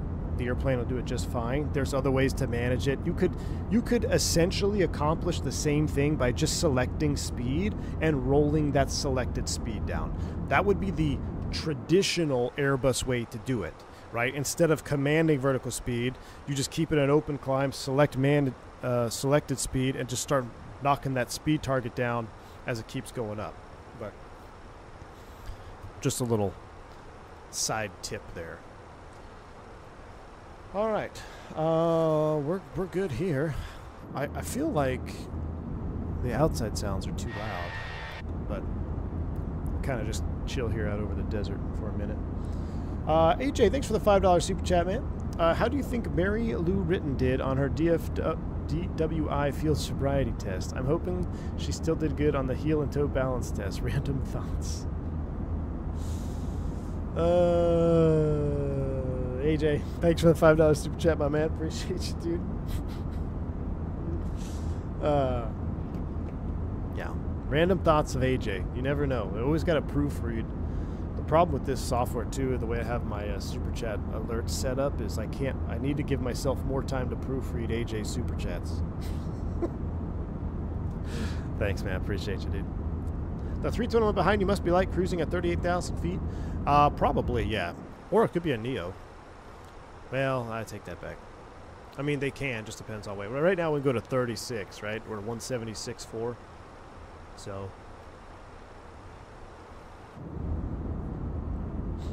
There's a common Swiss cheese hole, forgetting that you said something a while back. Yeah, so my alleged contact with the FOQA committee at my regional operator, allegedly, the number of stick shakers activated in the Embraer 170 was through the roof for guys going into vertical speed and FPA. The reason being, we had a mixed fleet. So we had a lot of 145 guys, a lot of CRJ guys, and that's how you flew the 145. You flew with the vertical speed. At least that's how we did, right? So then they would come over to the 170 and over to the Embraer 170, and they would attempt to fly it the same way and then they would forget, and then there would be problems. Sounds like a podcast subject that will never be covered. Precisely. I'm really wishing I had my Moza Pond latte right now.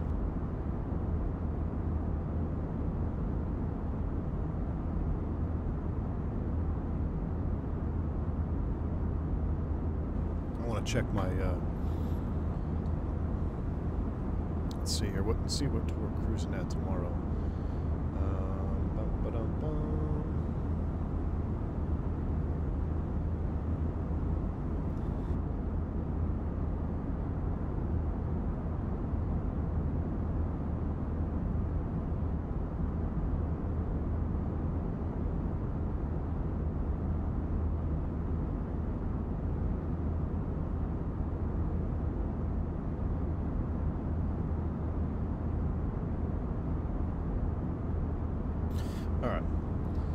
V1 After Dark TM when? I know, coming soon, Cody, coming soon. V1, I have a question. Which speed does the white band in the Duke, the one you adjust with the OAT, show glide slope? No, that shows TAS. So you're talking about when we get our TAS calculation, when you're dialing the your outside air temperature over your, sorry, I got something in my throat, coughing. Yeah, that's going to be your TAS. That's not going to be ground speed. A couple ways you can get ground speed in your Duke is the DME. If you have DME, the DME indicator, you flip it over to ground speed, it'll show you ground speed there. Obviously, any Garmin or glass that you have will also show you ground speed. Or you calculate your ground speed with your TAS and your average winds. Guys used to do that technique all the time on the 220. Don't really have it on the 737. It climbs pretty good, at least on the NG. Nice. That'd be 7-3 guys going to the 220, right?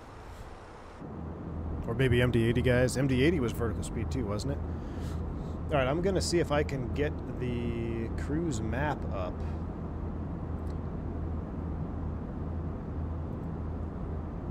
Over on the tracker. Hey, I think it is working, except we have to get rid of you. And you. Alright. Got the cruise page on. Ooh, why is this out of focus? There we go. Excellent. About to enter the Sea of Cortez. V1, anyway, you can show how to plan the secondary flight plan to land at departure. Yeah, Con, absolutely. So we do that every flight before we blast off, right? So in the secondary, you would initialize. Let me just delete it here real quick. So we'll delete the secondary. So let's just say you had your flight plan in there for takeoff, right? You want to go in your secondary. You would initialize your departure, and your arrival are going to be the exact same. So you would have KPHX. Man, the shadow line is crazy good right there. Cutting the keys in half. All right, you do it like so. Our software, you don't have to fill any of this out. It doesn't even give us orange boxes.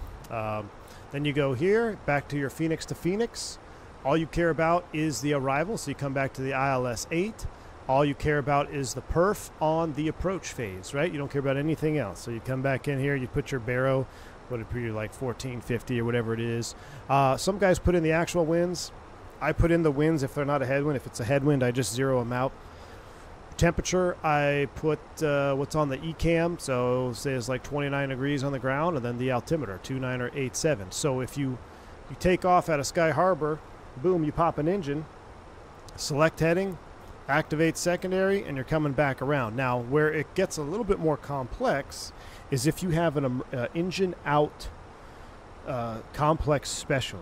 So if you have a single engine procedure out of Sky Harbor, so then let's put in, okay, runway 8 center line, all right, and then in the secondary, let's say it's you got to track the PXR, I'm just making this up,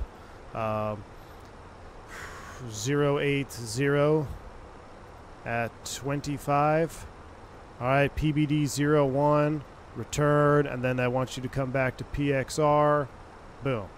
So you would program your engine out procedure in the secondary so you could fly it in lateral navigation mode or with the autopilot on. So in that case, V1, engine failure, positive rate, gear up, select heading, activate secondary, manage nav. So now you literally just fly the green needles, you fly your nav course while you're single engine. It makes it go much smoother. Now there's also engine out SIDs that are selectable. So in the secondary, when you go to the departure, you go departures and it says EO SID runway 08.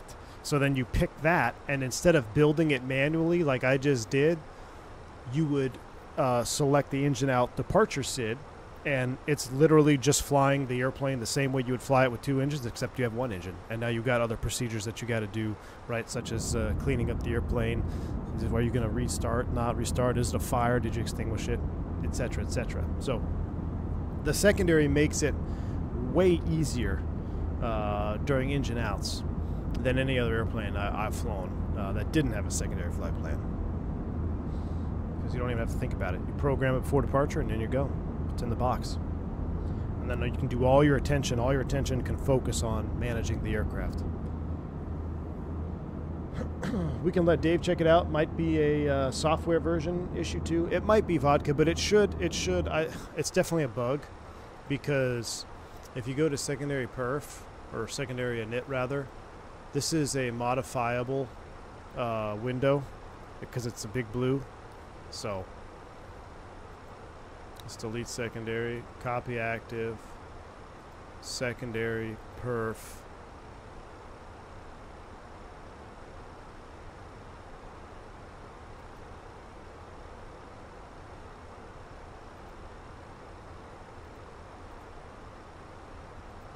Yeah, see how this is big blue? This means it's pilot input friendly.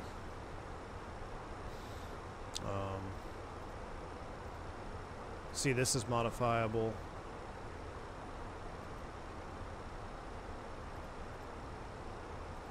I wonder if it wants everything. Let's see. I'm just curious. No, see, yeah, it's just like it's a bug. So it's definitely a bug.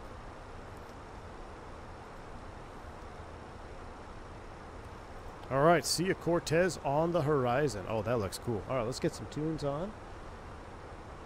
Let's relax. I wonder if FS Labs can do it. If FS Labs can do what, Oscar? Oh, you mean the secondary? I'm sure it can. Modifiable. At least it should be. I'm pretty sure that the Fenix was able to do that. It just, I don't know, maybe over the months of updates and stuff, it kind of got bugged up. Where are we right now? We are over Hermosillo? Hermosillo down there. I'm pretty sure I did a career mode Vision Jet, Cirrus Vision Jet flight out of there. ISA right now is minus or +5. Is it +5? Yeah, it's +5. ISA +5 right now. Where we're at. ISA +5. Hermosillo. Yep. Hermosillo. Well, thank y'all for sticking with it and hitting the like button, even though we had that stream crash there. I mean, that's unfortunate. Kind of ruins a little bit of the vibe as we taxi out, but I appreciate y'all hanging tight and working through it. I should have known something was up, though. Because that stuttering was not like a normal stuttering. It was like something was, I don't know, maybe something was trying to load in the background, or maybe something didn't load correctly. Because it was doing funky things. La paso bien. Bien. Looney. It was like the #1 song that comes up on our Latin playlist.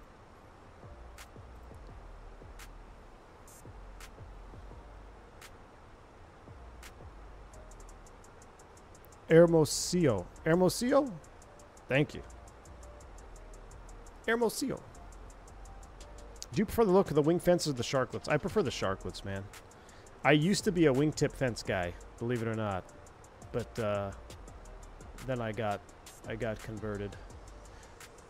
Plain Crazy Mikey dropping the 5 gifted subs, my man, over on the mobile version. Plain Crazy, thank you so much, man, for the 5 gifted subs to all the Flight Deck Cam viewers over there. You know what? That could be a workaround. If you never got a membership from the mainstream.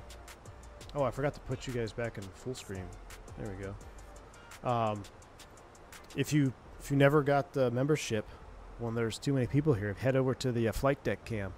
I'm still trying to think of the proper name. I want to call it the PCC, the Pilot Cockpit Cam, but it's also a flight tracker, and Flight Deck also sounds better. I want a 3-letter identifier for the second stream. I like PCC, Pilot Cockpit Cam, or FDC, Flight Deck Cockpit Cam, FDCC. Lear 35 stream when? Bill's Mafia. This week, I think, dude. So I've actually just reinstalled it. I got to get all my bindings done because I watched that Hoover's video on that Lear 35 that crashed going into Teterboro on the circling approach, and I was like, you know what? I want to fly the Lear 35 again. So, Flight Deck to Sim Cam. I might get. We might get a cease and desist from Flight Deck to Sim, but that's funny. Flight Deck to Sim Cam. I like that, Douglas.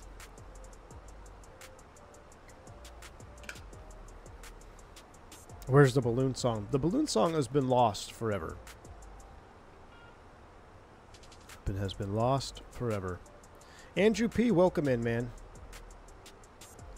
With the real A32X, can you still perform RNAV approaches using the bricks on the PFD? It seems in the Fenix when selecting FLS option, the LDEV, VDEV are not available. That is...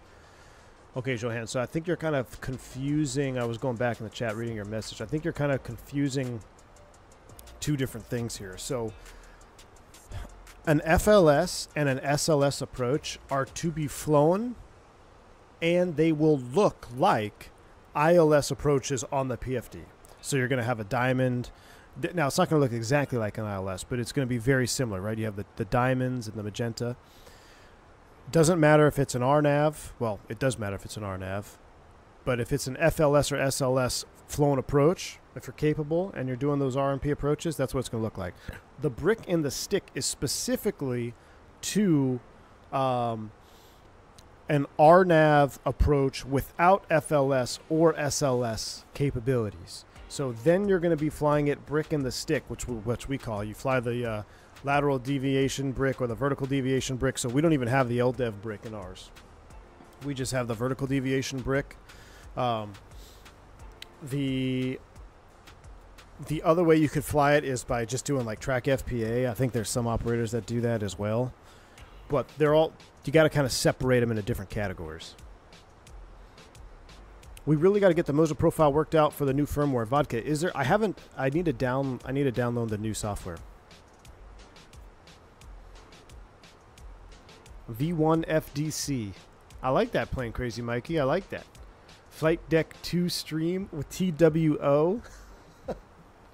Oscar, that's a good one too. Flight Deck. It should be FD TWOS as the Flight Deck to stream. That's funny. Alex, what's up, man? I'm doing well. How are you, my friend? Just make it Flight Deck to V1 SimCam and you'll be fine. And GLS is the same too as ILS, SLS, and FLS. Yeah. Now we're all getting confused. There's so many acronyms, it's insane. That's like when you guys say like an acronym I don't even understand. Like, what is that? I have so many in my mind, or abbreviations. It's like I don't know all of them. And y'all always have some interesting ones that I'm like, what? All right, Sia Cortez, chat. This is the largest great white shark breeding ground that we know of. Who has more acronyms, IT or pilots? That's a good one. I don't know much about IT, Eric R., so I don't know. Someone who's into both, let me know what has more. I would imagine IT's got more, dude. There's so much in IT. Just thinking about it, there's got to be more. Even just the size of files, all the acronyms, like kilobytes, megabytes, megabits, kilobits, pentabits, whatever it is. Flying utility cockpit kit.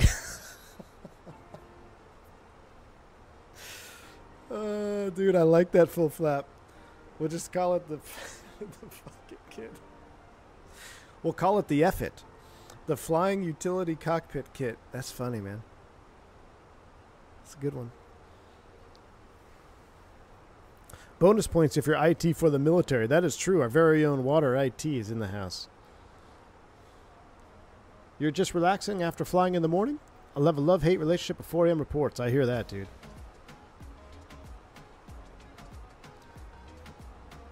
AB9 finally gets here today. How much of a pain going to set up? It shouldn't be too much. Super Ginger Bro. So Team Vodka's here. He's the guy to ask. So thank you, man. I appreciate the congrats. But as far as your AB9 setup, apparently there's a new software download, or right, according to Team Vodka, and that one I think is causing some issues with our previous profiles. Team Vodka says plug it in and do not do Windows calibration. So it shouldn't be too hard to set up, man. It's once you get it installed and linked to your sim, it should be relatively easy plug and play. Now, as far as getting our specific profiles, I think there is currently some issue with that. I think because of the latest version, like I said, it has some issues. So let's see what Vodka says here. Who dropped the 10 gifted subs? Mr. Johan dropping the 10 gifted memberships, man. Thank you so much, dude. Appreciate that. Very, very kind. If you pick up a membership, make sure you shout them out and say hi. North Star, I see you over there checking in on mobile. How you doing, my friend? The new firmware for the AB9 implements new features and controls which aren't in our old profile, so it affects them until we adjust it. Okay, Vodka, we'll see if we can squash this. I don't know if I can do it today. Maybe tomorrow after I get back from Cancun. I don't know. It's going to be kind of late. I was hoping to sneak out a stream tomorrow night. Do a Thursday night stream. We haven't flown at night in a while. But I might be wiped out, chat. We'll see. Unless we do a fly-by-wire night stream Thursday night. But we gotta check it out. We gotta see what's going on with the new features.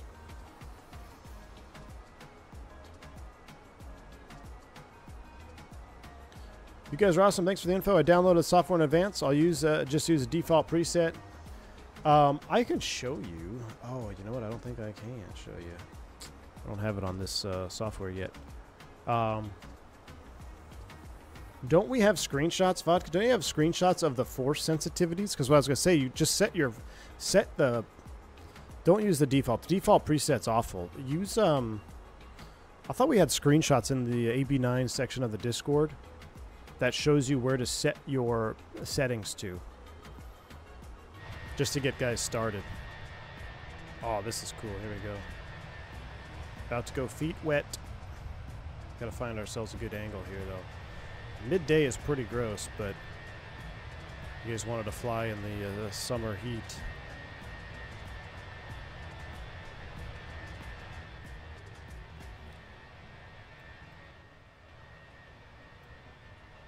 Miss V1's in the house. What's up? You're not taking, you're not landing or taking off for some reason. I always pop in during those times. Hey, what's going on?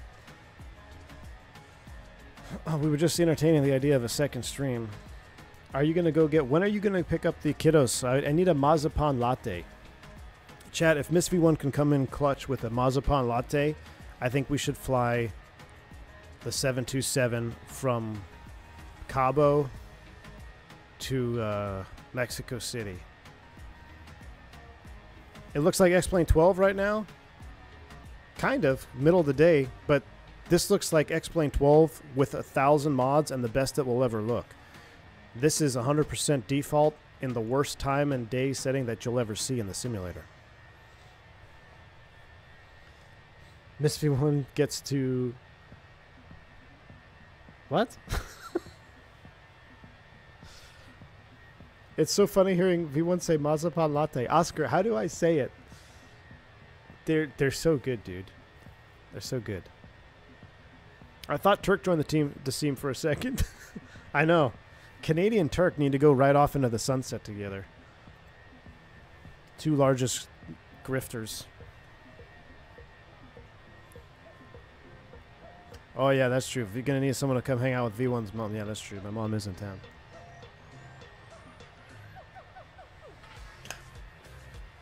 Water, I know you're a young man and you don't understand these features yet, but when like a week after you have a child, it is not recommended to attempt to have another child. You'll have to excuse Water, Miss V1. He's just a young man going through life, learning things.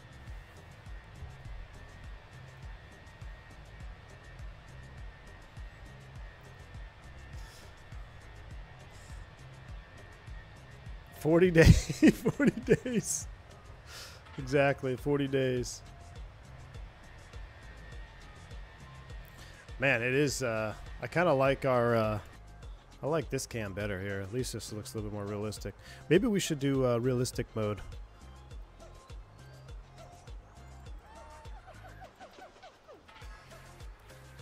Oh, that's flickering. Dun, dun, dun, dun, dun, dun.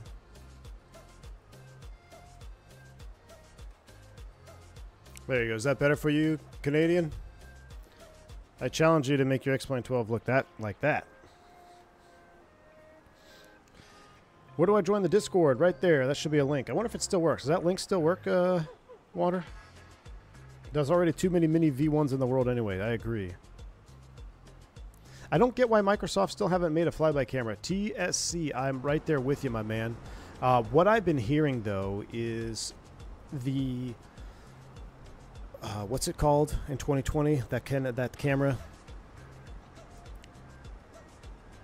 Something flight camera that everyone loves in 2020. Once that drops to 24, I think that's all we're going to need. But yeah, I agree with you. I don't know why we don't have it.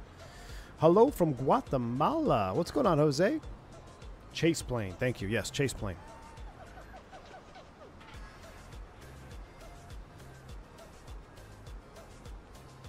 All right, Miss V1's out of here. See you. Everyone say bye to Miss V1. She's going to go tame the children. Well, she only has 2 of them today. The other 2 are at summer school. So, Mazapan latte when?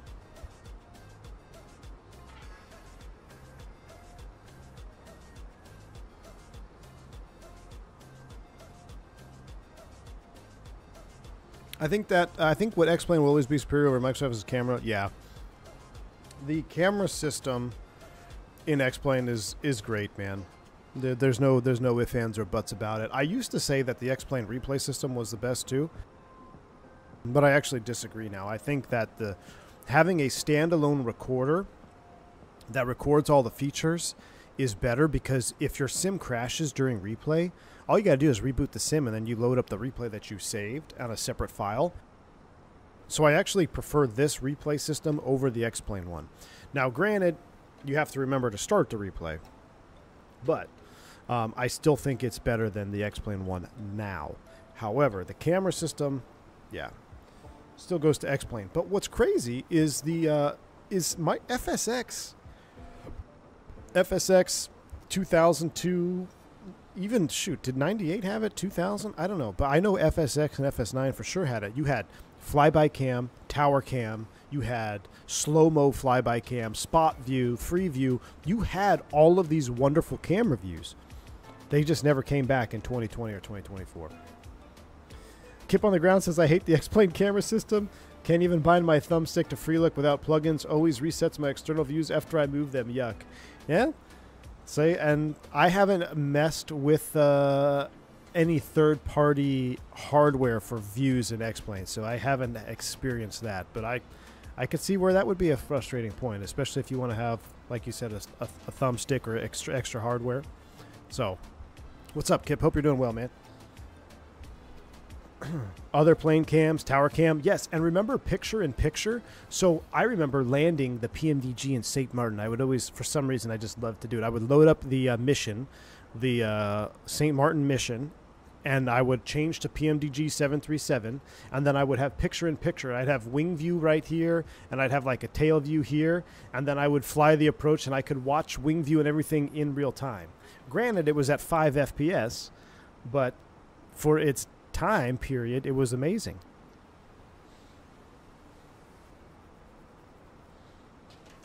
I also remember, though, in FSX, like accidentally hitting the wrong view key, and then it would crash my sim, because it would go to, like, if you were out over the middle of nowhere and then you hit like next tower view, sometimes it would select a tower that was 100 miles away or further, and it would just, in the midst of trying to load it all, it would just freeze up and crash. Thanks, man. Appreciate you, Kip. It would go over 4 gigabytes of memory and crash. Exactly. Exactly.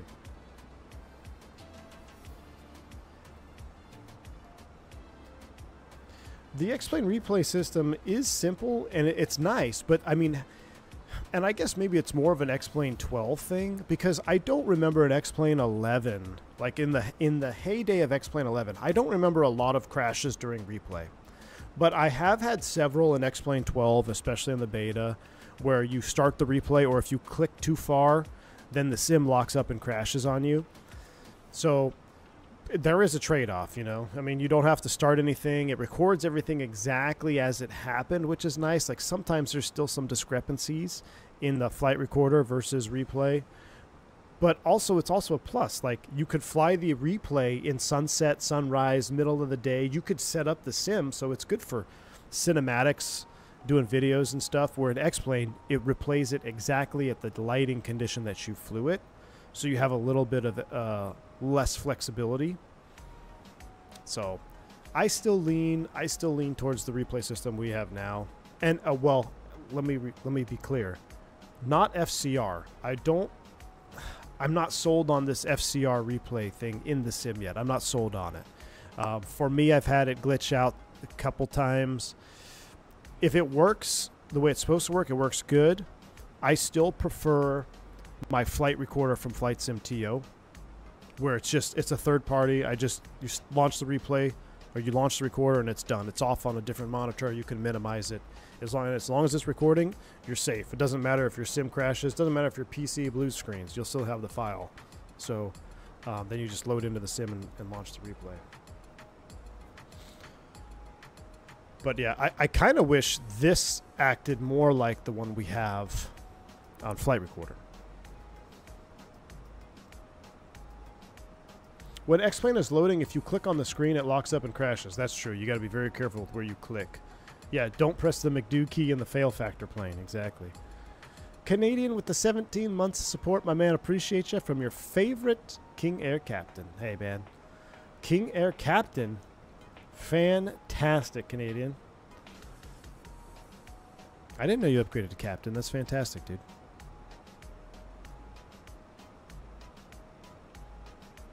FCR is an external app as well. Microsoft hired the guy that made it during the 2020 period. Ah. Okay, so they just basically added it as an included widget in the bar there. The Flight Factor 320 flies like a brick. I would agree. I get a lot of people upset when I say that. I feel like some of the Tolless planes fly a little bricky. It's hard, man, because there's so many other factors to it. Unless you flew my sim with my hardware and my profiles, then it would be something more related. Then we can have a better discussion about it. But when I say this flies better and you say that flies better, but you have completely different hardware than I have, there's so many things going on there. It just makes for problems. But I can't tell you the last time I flew. I can't tell you the last time I flew the Flight Factor 320. I mean, it's got to be years. I don't even have it anymore.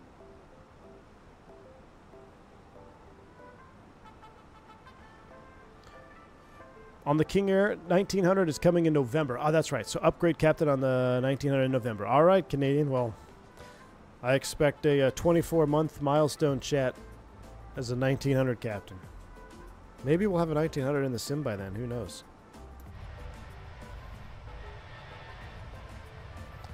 What island is this over here? I got to remember. One of these islands is like big time Shark Island. Isle de Carmen.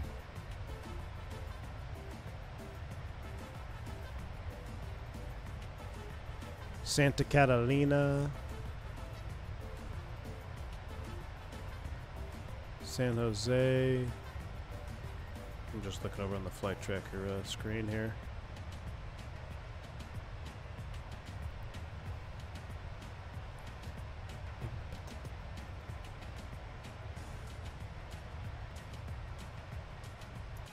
Will you ever do the Aerosoft CRJ? Man. I don't know. I don't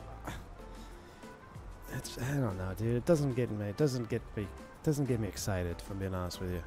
We've done a few flights. The Boer sound pack on it's fantastic. But yeah. I'm really curious about your opinion on the FS Labs. Got any plans on the future? If they bring it to 2024, man, I will give it. I owe it to the people. I would definitely review it if it came to 2024. I'm not picking it up for 2020. So if they drop an update for 2024, I'll check it out for sure. We'll run a head-to-head. You know, if I was after just wanted to chase views, I would do the make a big catchy title: Fenix versus Flight Factor comparison video, and put a big X over one. This one is king. But I don't want to do it in 2020. Once it drops in 24, I'll check it out for sure. I flew the FS Labs a lot in FSX and P3D, so I know they can make a good airplane. I know systems-wise it's great. I'm not disputing that at all. Good evening, Captain. All the way from India here. Stream ending. What's going on, Sean? Nope, we're just cruising. We're cruising our way. We're in cruise cam right now, Sean. We're over the Sea of Cortez, and we're a little more than halfway to Cabo San Lucas. Looks like we're about 200 miles from TOD, or 150 from TOD. Would you fly the F100 in 2024? F100, yeah. Do we have an F100? Yeah, absolutely.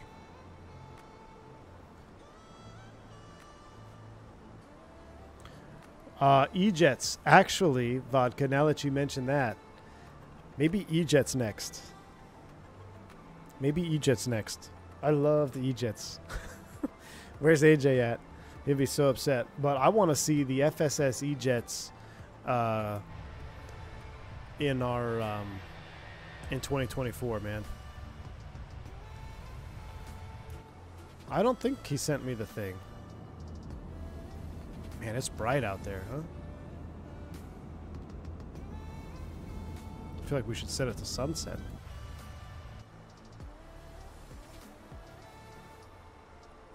Let's go full flap sim view here. Yeah, it is working in 2024, correct.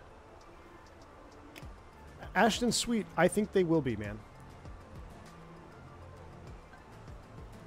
Sean says, I've been following your streams and videos silently, mainly because when you are streaming, either I am flying or resting. Got 3 days rest, so I'm staying awake. Decided to drop by and say hello. Well, Sean, thank you so much for the for stopping by and saying hello, man. Hope you're nice and rested. I don't need no VNAV, but people think a great airplane in the sim is based on if it has VNAV or not. I agree, Canadian.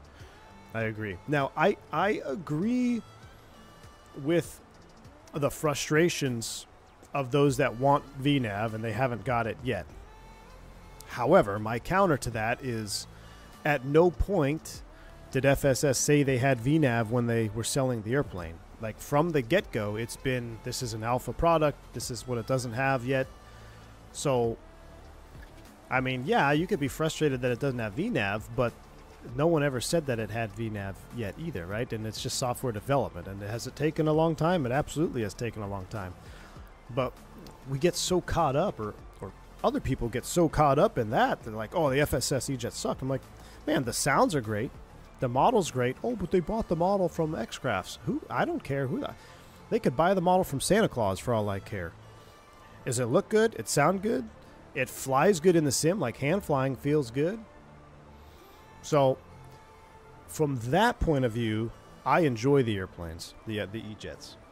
But like I said, I do understand the frustrations, and I agree why people would be upset that it's taken so long to get VNAV. It's been an alpha longer than the actual 175 has been flying.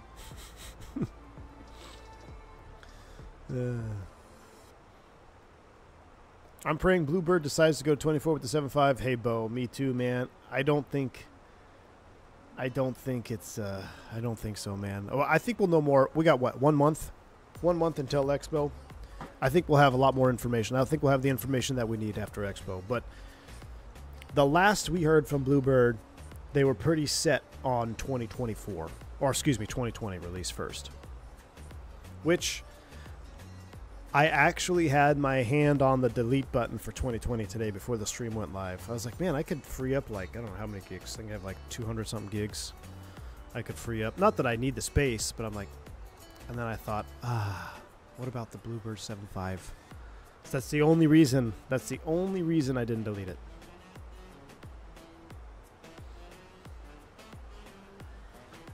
Children of Magenta Line, season 12.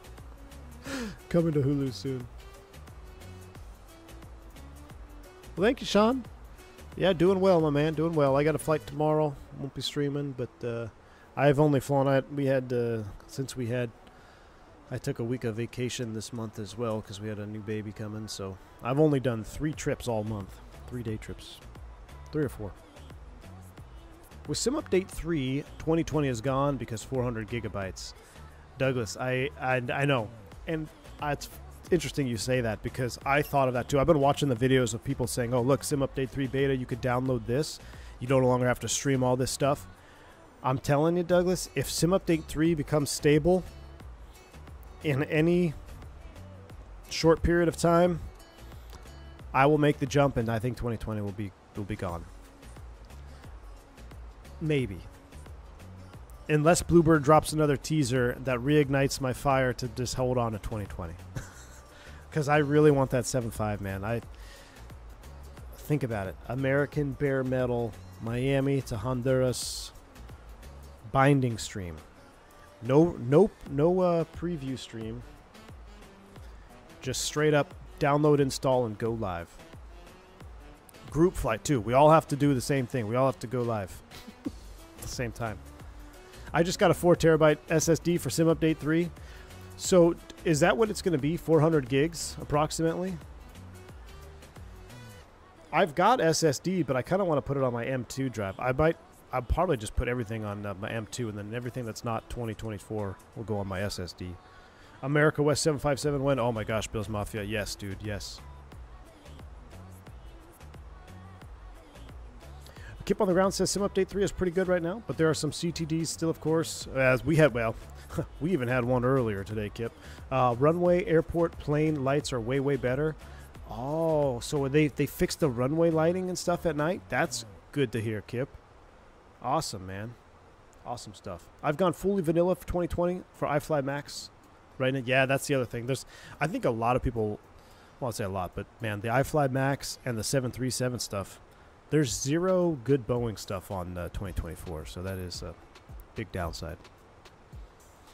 Cap Cannon in the house, what's going on, man? Bluebird's going to have to stand at the expo with the 757 ready to fly and try. Hopefully this means we're getting it soon.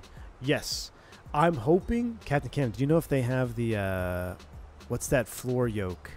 Was it the Wind Wing, that massive yoke? I want to fly it with that thing. That would be epic. So that, yeah, that's awesome. Good to see you, Captain Canada. Yeah, getting to see the 7.5 in action at the expo. Hopefully my 2020 is still installed by then, because I think that'll reignite the fires. All right, we're in the turn here. Isle de Carmen off the right. Can confirm they're using the Thrustmaster, a Boeing yoke. Sweet. All right. Thrustmaster Boeing yoke it is. I just fly 2020 because I'm too poor to switch to 24 at that point.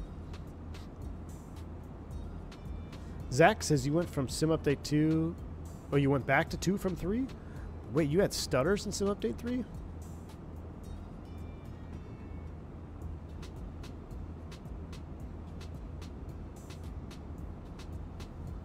That's not good, man.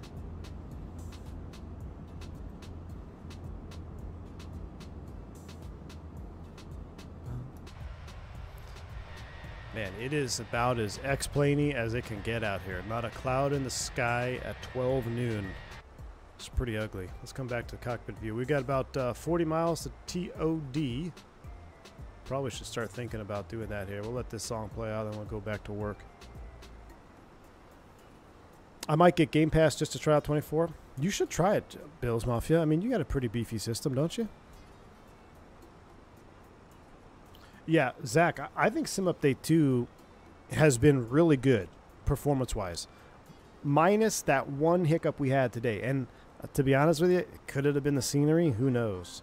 But as soon as I saw that 320 stuttering the way it was, I should have known something was up. I should have just done a reload of the sim there, because that wasn't your normal, you know, streaming. There's a stutter here, stutter there. Something was going on, and then it just said, "Nope, I'm done with you."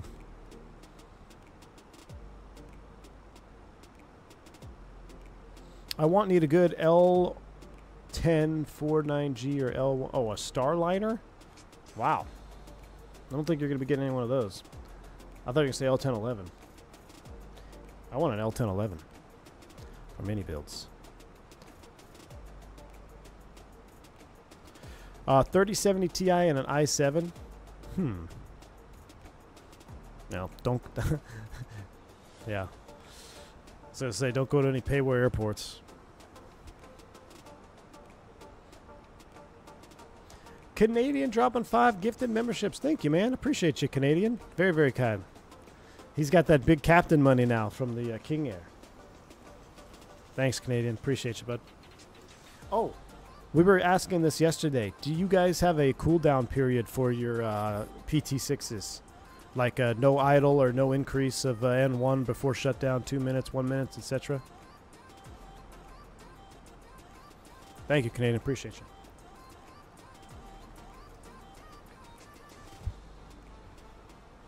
All right, how are we looking? I feel like we're getting too close now. 40, 192. Yeah. Bum, bum, bum, bum. Hi, there you go. You got your Fokker emojis. Hopefully we get the Fokker 7100 here pretty soon too. Get some old school regional ops going on. Then we'll really be Fokking around.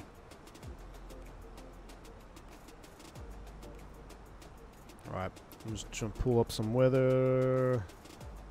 Winds are still pretty much out of the north. Alright, when this song ends, we'll go back to work. Should we land real time or should we knock it down? I guess we'll land midday. Or we could do sunset. I don't know. Sunset just looks so much better in the desert. I got my CFI check ride in 2 days. Ben Calhoun. Nice, man.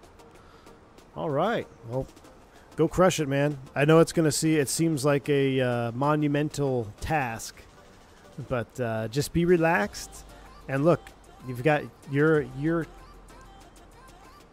being checked on being a teacher. So even if you make a mistake, the best line is, I'm going to use this as a teaching moment. So, you see, I did this wrong, and I did this, or that's this. That's more for your practical test, though, for your flight test. But even on the ground, man, look, as long as you know where to look stuff up, like, you don't have to memorize everything. You will not be able to memorize everything. But that's awesome, man. You're going to be the sharpest you'll ever be after that check ride. I still stand by that. After you get your CFI, that's the sharpest you are as a pilot, or at least I would say like as an instructor pilot, as far as book stuff goes and regs and all that. And then it starts. We all make our grooves. You know, we get into our rhythms, and then things that we don't talk about all the time kind of fall by the wayside. So that's the challenge. Below 585 degrees ITT before shutdown. All right, thank you. We were trying to figure that out yesterday. I couldn't remember. We had like a 1 minute. I think it was a 1 minute or 2 minute before shutdown. So on the old like A models, we didn't have a beta detent. It was just a idle and reverse. So you had to be very careful when you came up over the idle gate that you didn't go too far in reverse and spike the N1 up. I've been trying to brute force my 2020 settings in 24 with 10 gigabytes of VRAM, and it turned me off the sim. Turned me off the sim entirely. Hoping either Sim Update 3 will fix it, or have to learn to appreciate medium settings. Man, you know what's interesting, Joe, is when I went back into 2020, my performance was worse than what I get in 2024. I don't know if that has to do with maybe I need to spend more time tweaking 2020 again, but I was very surprised how poor my performance was in 2020. All right, it's about ready to start down. Music is coming to an end. Let's turn up the sounds. Let's go back to work. I'm gonna need to get some sunglasses in here, man. It's freaking bright. All right, I need my iPad back.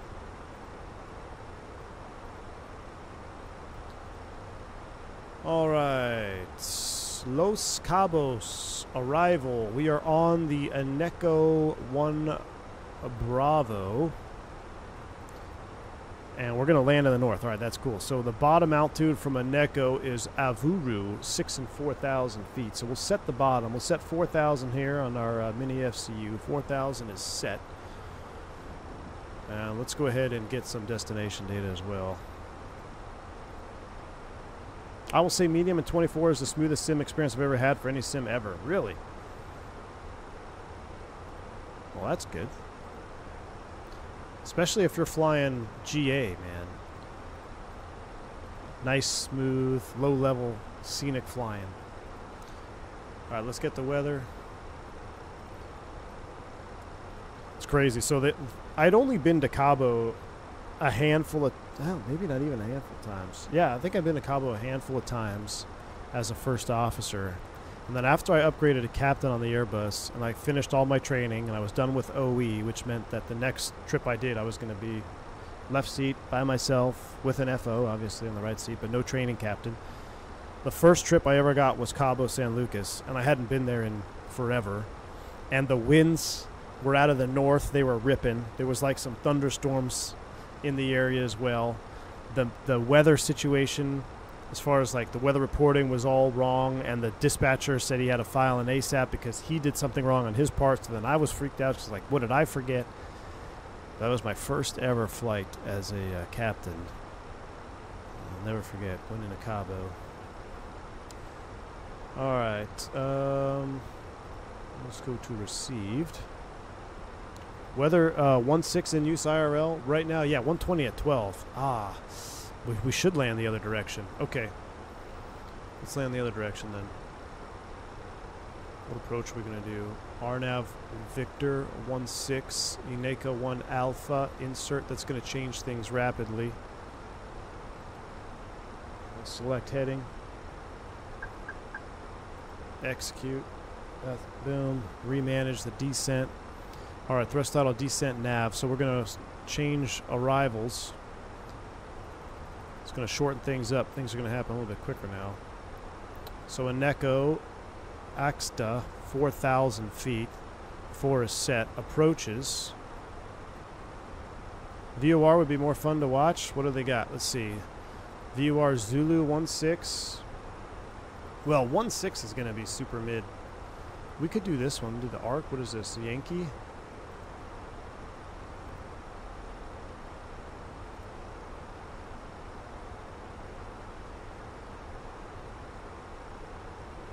Let's make it. Let's do something a little bit more exciting. Let's take it off USBOG. Let's reset everything.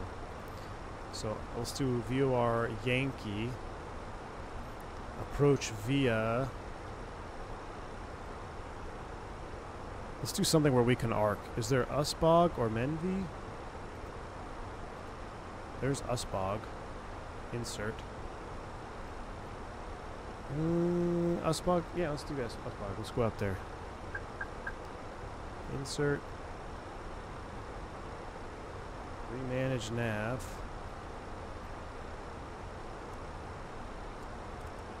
We may have to adjust that though. I want to do the arc here, but that one's too far out. Let's see. Unless we go direct to USBOG now.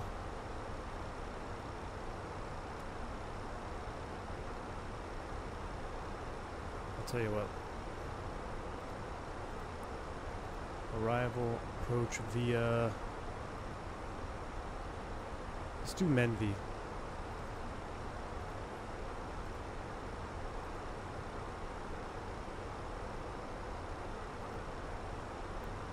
And now what we will do is we will go direct to Menvi.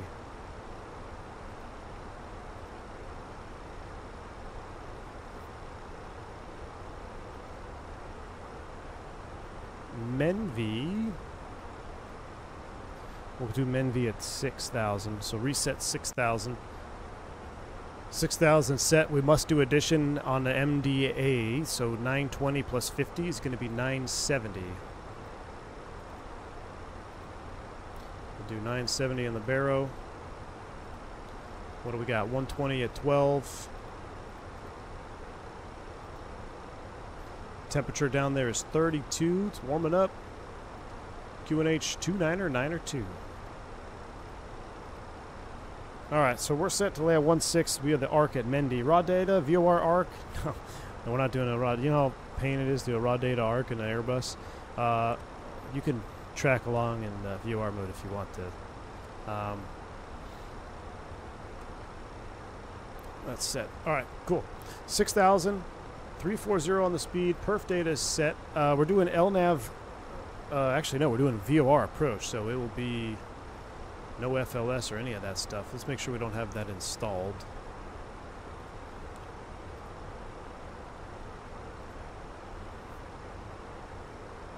FLS is not installed. All right, cool. So it's just a VOR approach. We're going to be flying it in managed nav, but we'll have to have our first officer back us up here. So we're going to throw you into VOR. And then we're also going to tune the chart. Well, this is off of the Cabos VOR 1140. So we'll hard tune all that stuff. 1140 on VOR 2. We'll hard tune that. Actually, SJD. We'll do it the proper way. The one that's 53 miles away, so it's hard tuned. And we can hard tune it on mine as well, I guess. Hard tune on both. The final approach course will back it up, 166. So RadNav, this is how you would do it, raw data, if you had to do it. We would set course 166 right there, and then you would fly your needles. As we go through transition altitude, 29 or 88 is set once, twice, and thrice. which 2988 is 1012. 1012 is set. We'll put the... Is there any other VOR? No, nothing to identify other than these fixes here. But that looks good. We'll put the same course on the FO side. Because what I'll do is I'll fly it like this. This is how you would set this up IRL, these per our SOP. So I'd fly it in green needles.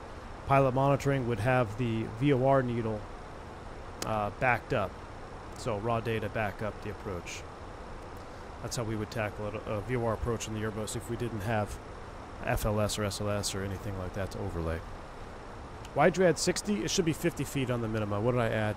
So when you have an MDA, think of it as must-do addition. So we got to add 50 foot to 970 on the MDA. If it was just a DA, we wouldn't make the addition. Now that's an SOP thing, but I also know a lot of operators that do the same thing. So we're doing it right now. So 970 is set because it's a non-precision approach. All right, I hit my camera there a couple times. Sorry about that. All right, everything is set. We're going to slow down here. Once we hit 10,000 constraint modes, we'll throw those back on. Terrain on ND because it's free. 6 is set. We'll go to 4 after crossing. Get the seatbelt sign on. Prepare for landing. Just an SOP that makes you add 50? Correct, yeah. That is correct. For MDAs. DAs, we don't add anything. But I don't... Pretty much every airline I know in the U.S. does the same thing. Well, at least... I can think of 4 other airlines that I know do the same thing. I think one... Yeah, they all add 50, though, I think. Yeah.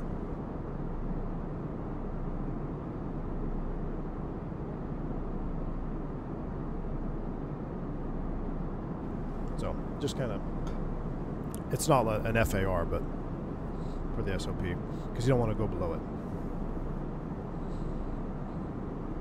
So the Lucas traffic, that was 1920, and our final window.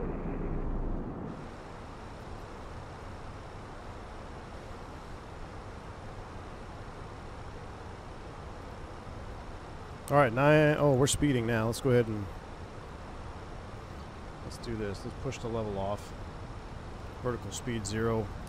We got no ATC online, so we got all of our lights on right now. We'll slow to 250 knots here. Speed brake's coming out. Sounds are coming up. How about traffic check?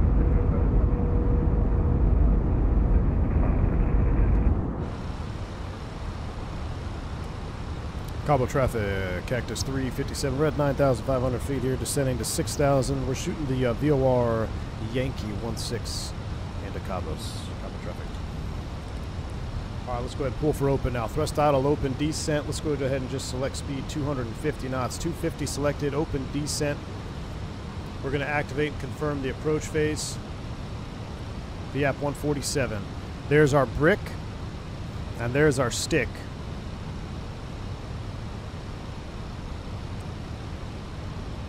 Menvy's actually at or above 9. Jeez. Speed out star, 9,000. Wow, good thing we caught that. Like reverse dyslexic. I read that as a 6. 9,000 set.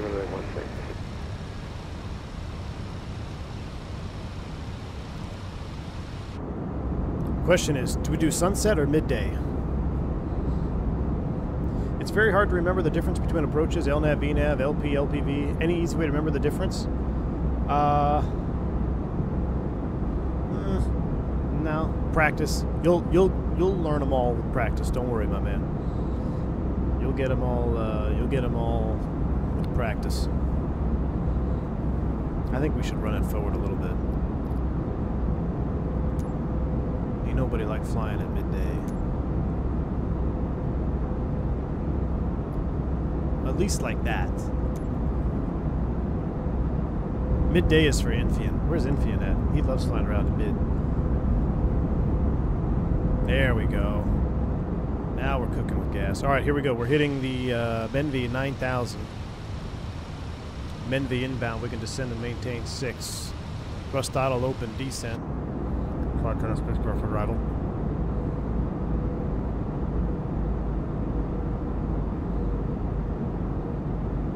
Infian has been summoned.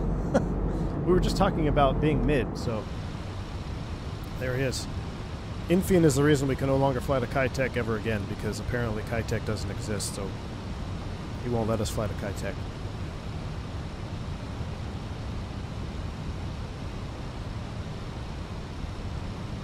For realism.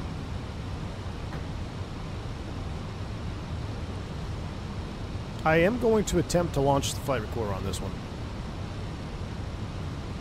So remind me.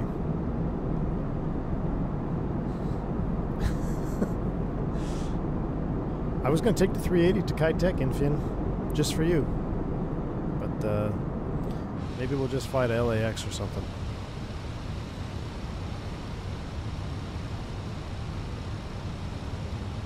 Alright, we're down to 6. Minimum at 4,800 in between. We can go down to 3 from DME 11 inbound. So we got to be at or above 3,600 once we hit the 11 DME fix.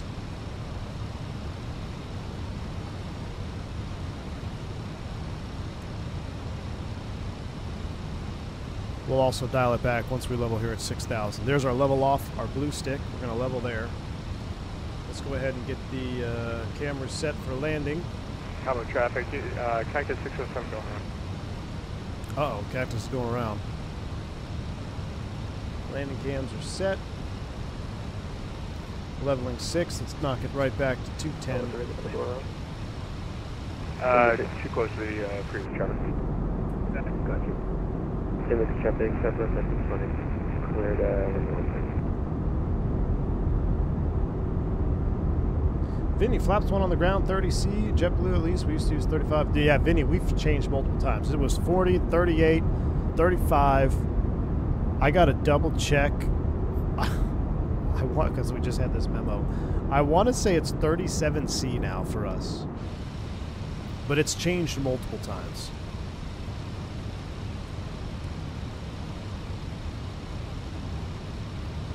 Ooh, we're getting right into that SP trap. Let's throw slats out. Flaps 1. Come back 200.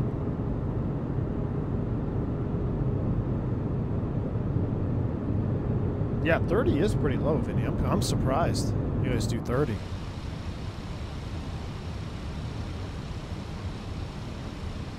Couple traffic, Cactus 357, 6,000 feet, entering the arc for the VOR Yankee runway 16, just over 43 Mike.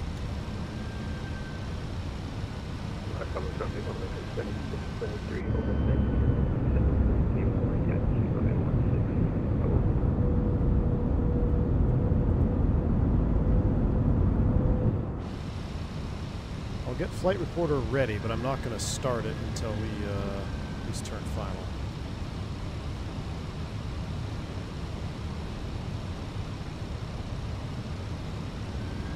It's struggling below that SP. Let's go flaps 2. Speed checks flaps 2.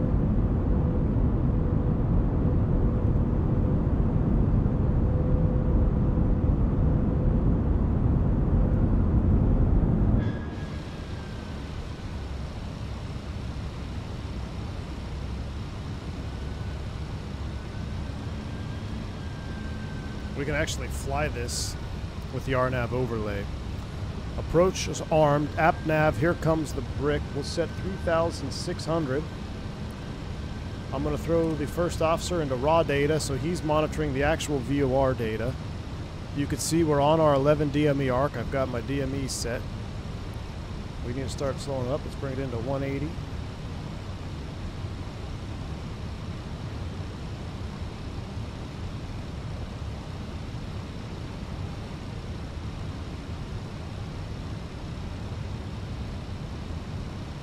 The Canadian gives another Canadian a membership. Hey.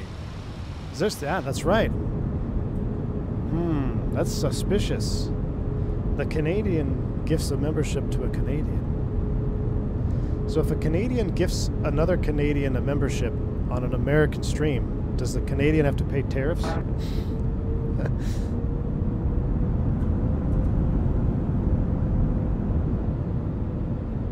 Canadian collusion.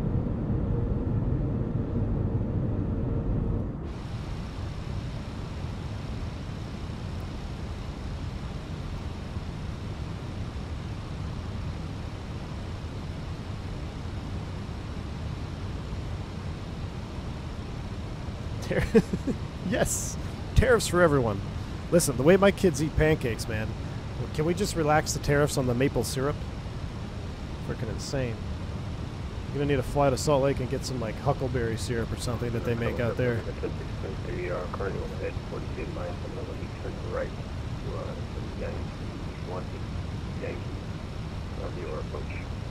Alright, recording is going to start now. So if we get any stutters in the next like 10 seconds, I can confirm it's for flight recorder. Flight recorder's up and running now. And Cabo traffic, Cactus 357, just turning final now for the VOR Yankee runway 16, about 11 mile final, Cabo traffic.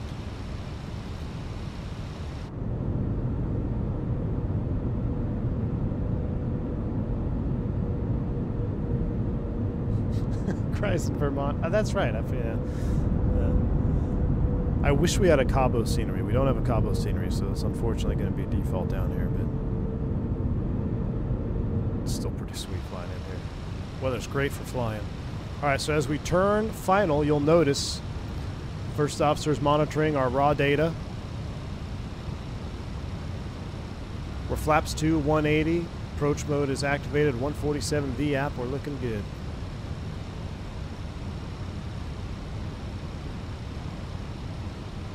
Runway's in sight. When's the earliest you ever disconnected the autopilot? Before takeoff. Flown with a deferred autopilot before. Generally, I shut the autopilot off. It honestly, it depends on what airport you're going into, man. If the task saturation is extremely high, then there's really no sense to just have the autopilot off. But if we're going into Cabo like this, shoot, man, I'll turn it off 10,000 feet. Because you got to remember, the pilot monitoring is going to, their tasking is going to go up as soon as that autopilot comes off. So if there's a lot of communication, very busy airspace, it's not really beneficial to have them doing extra work when it's not necessary. But we'll go ahead and kill it now. Autopilot's coming off. Manage speed.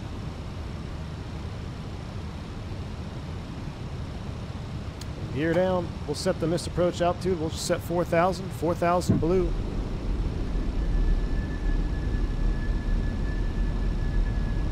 VFE next, -10, flaps 3.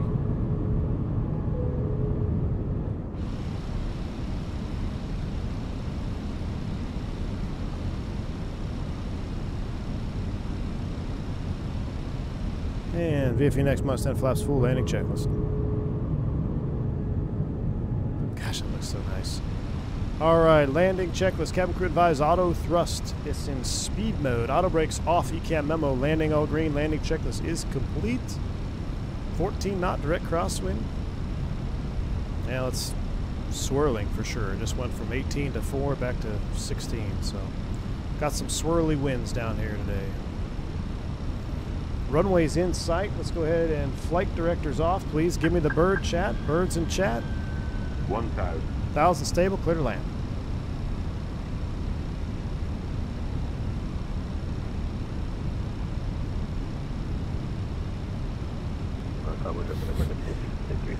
Kip, no, we call those people flap reachers, and if you do that, there will be memes made about you.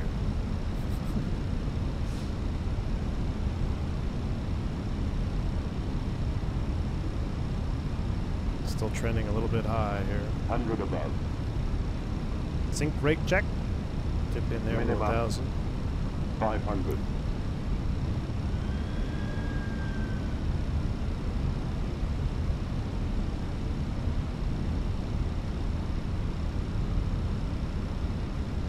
$500.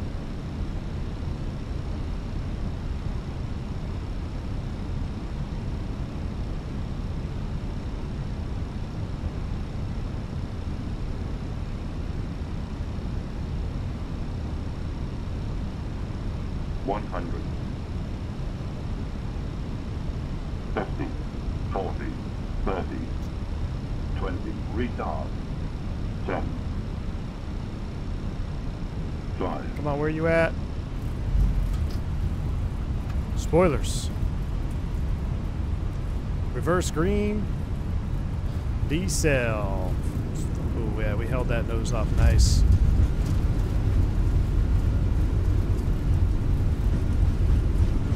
It's swirly down here, though, that's for sure. Real light on the brakes, 70 knots, not even touching the brakes. Keep the brakes nice and cool. Yeah, look at those windsocks, straight out, almost straight out to the right. At least we have the replay on that one. IRL with medium auto brake, does nose drop? Yes, it does. Drops real hard.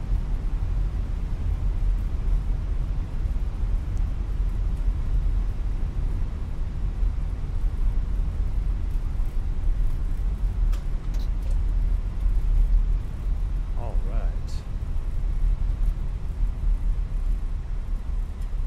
Clear here.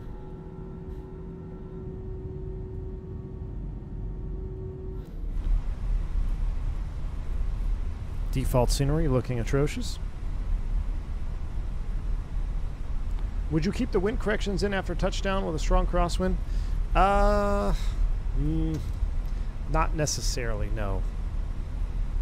Maybe a little bit aileron, but you got to remember you got a bunch of spoilers coming up on both wings. You got your ailerons are going up, so not really as beneficial as like in light GA, like it's like hold full left aileron or something like that.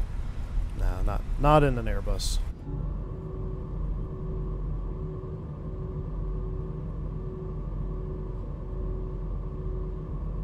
All right, we'll clean it up. Paid for whole runway, use whole runway. Well, it's because I wanted my brakes to be nice and cool, man. All right, here we go. We're cleaned up. Let's go ahead and get these off. Taxi light, boom, strobe, prime the APU. Let me stop the recordings. We'll have that for later. Recording is stopped. Cabo traffic, Cactus 357 will clear of runway 16, taxi the ramp, Cabo. Someone else on final out there. Yeah, if I would have got on the brakes harder, we would have made that first one. I'm going to pick up my taxi. Let's go ahead and juice it up here. Let's get past this high speed so we can get off the runway.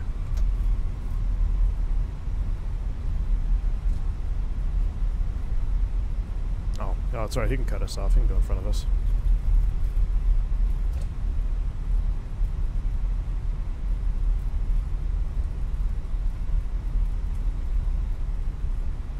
Oh, he's not going to get off there? Alright. A 285? The float punished you? Is that what it was saying? Well, look.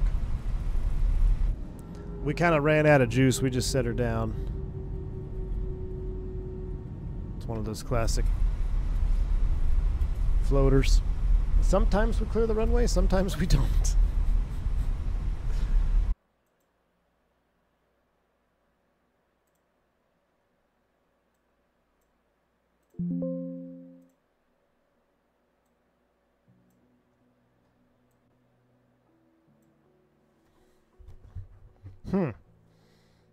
Chat.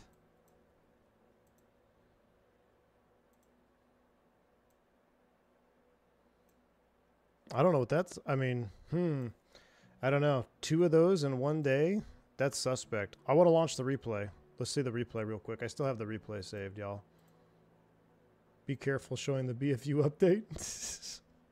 Nah, we're not doing that. Huh. I don't know. I had like a Windows update thing, but I thought I had everything paused. But then what happened is it just kind of shut down. Everything shut down. But my computer didn't shut down. But I had no error code, no messages, nothing. I don't know. Beyond, that was an interesting one. The sky is not the limit. Listen, AJ, it's still, hey, look, end of the stream. Look at this. Let me show you, AJ. Let me see. This is 2020 juice right here. You want to see Cabo replay? This right here is why I think the replay system we have now is better than X-Plane. Let me show you right here, right now. Let's load up on runway 16. Let's go ahead and start flight. Boom. The servers are the limit. Well, at least we could, replay was saved. You've all seen me shut down an airplane before. Let's just go back to full screen cam here. I'm going to have to do a full reboot of the PC. You know what I should have done is I didn't even reboot the PC after the last crash. So I was just asking for it. I'm just glad it happened on the ground. This looks like a custom airport, though, does it not? I feel like this airport is a custom airport. San Jose Tower, Gringo 772, ready for departing straight out at runway 16. Yeah, buddy. All right, let me get the flight recorder up. And we will launch the replay. Let me just activate a ready state here. Boom, done. Everything's coming back up. Let me set the time back.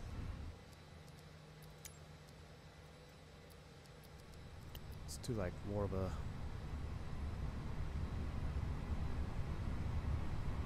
like right about yonder.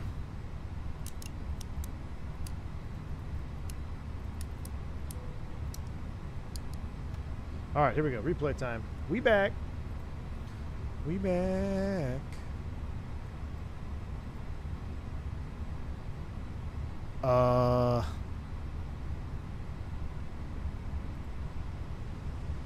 Chat. Chat. I never saved it. Chat. I never hit save. I never hit save.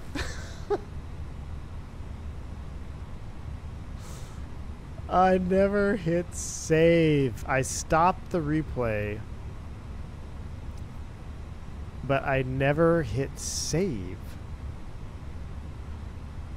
AMD is known for crashing when waking up from sleep. Thank you, Captain Simp.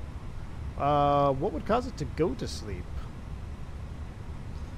You know, here's Gus. Tell me again about the replay system. Thank you, Captain Simp. Do you think something went to sleep and then it came back? I don't know.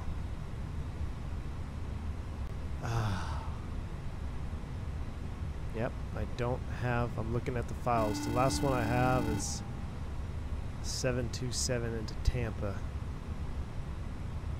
Do a traffic pattern. Now we need a second leg. Well, I'll tell you what. I'm not doing any second leg without a PC reboot, man. There's something's going on for sure. Here, we'll do a traffic pattern for you. Gosh, that's not cool. I should have hit save. Should have hit save. This is too much 250-hour streamer for you, Zippy?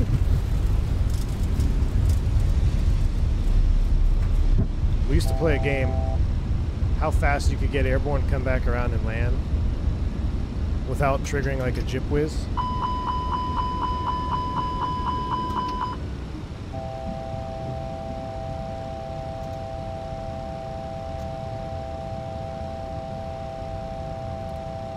That's normal. We'll do this, we'll spin this up out of the way.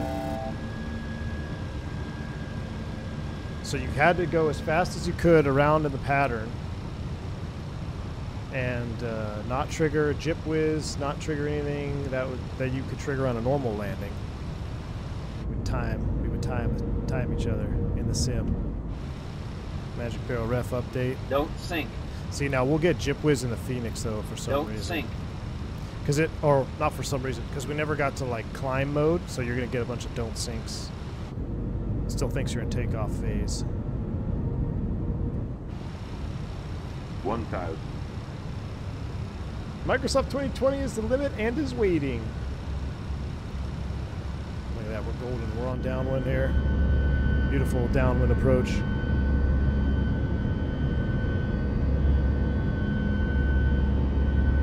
Get the recording on.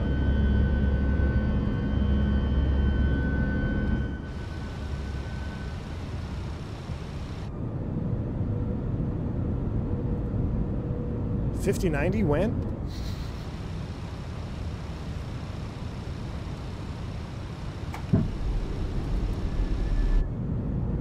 Make short approach. It's going to be a tight one.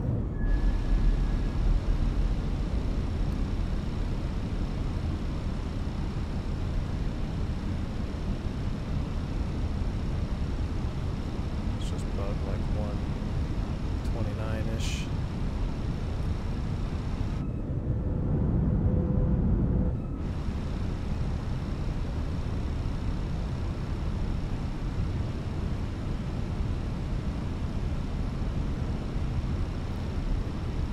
too wide. Nah, the Carrot. I don't think it was. I think they're just trolling. I don't think this was an AMD problem. We had a CTD before this, like when we were taxiing out of Sky Harbor, and I didn't even reboot. I should have rebooted. All I did was relaunch the sim, and then we flew our whole flight, and then we got back and we had a crash on the ground. But we had a crash on the ground, not to be confused with a kip on the ground. All right, we're high here. Let's see if we can. This is where it gets hard. You got to save it without being egregious sync rates here. Oh yeah, we got plenty of speed. We're looking good. 100. Just a tad high. 50, 40, 30, 20. Retard. 5. Oh, I'm going for the ultimate butter just for Infian. Oh yes, sir. See how that nose wants to kick? It wants to kick left, so I'm using right rudder. Man, still using a lot of right rudder.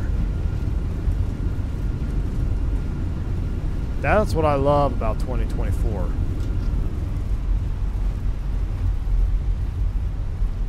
That rudder, at least on the ground there, that's much more behaviorally correct than 2020. Because on 2020 with that stiff crosswind like that, we'd be doing this maneuver right here. You guys have probably seen this.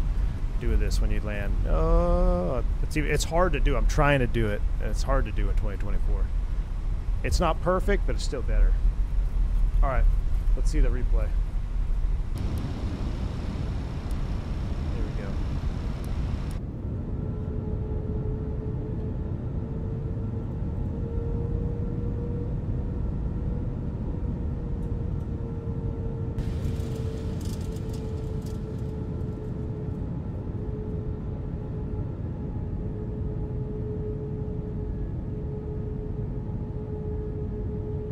Oh, this has got to be. That's got to be a juicy one there. Let's launch flight recorder. Or let's launch. What's it called? Jeez.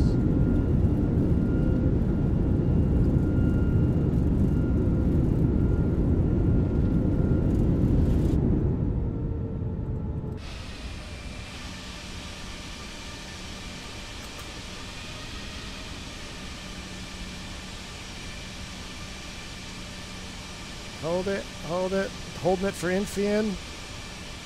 Ooh, 64. That made up for whatever the other one said on the Lantern. Problem is you don't get mulligans in real world. Alright. I am on Sim Update 2 stable, Andy. Sim Update 2.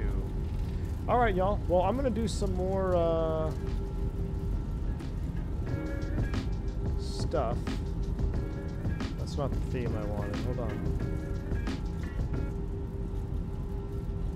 Where is sail at?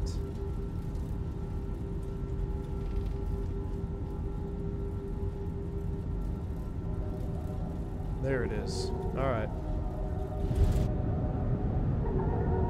I'm gonna leave y'all with sail, and I'm gonna run this up to night mode a little bit, not calm. I gotta do a PC reboot, do a couple things. I hope it's not. Surely it's not OBS, right? I feel like we'd have an air code or something. Because I mean that's really the only thing that I've changed is the whole streaming software. I really hope that that's not what it is. But all right, y'all. I mean, nevertheless, I still had fun. Nice flight down to Cabos, San Lucas. We overcame a few of our little hiccups, that's for sure. So thank you for sticking with me. Thank you for hitting the like button. Thank you for the super chats, the bank angle checks, the gifted subs.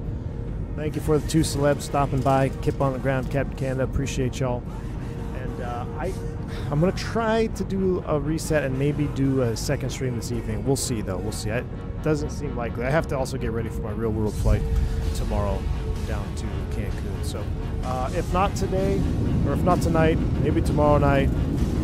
And if not tomorrow night, definitely Friday night. But until then, you guys have been awesome. Stay safe, stay healthy. I'm B1. See you!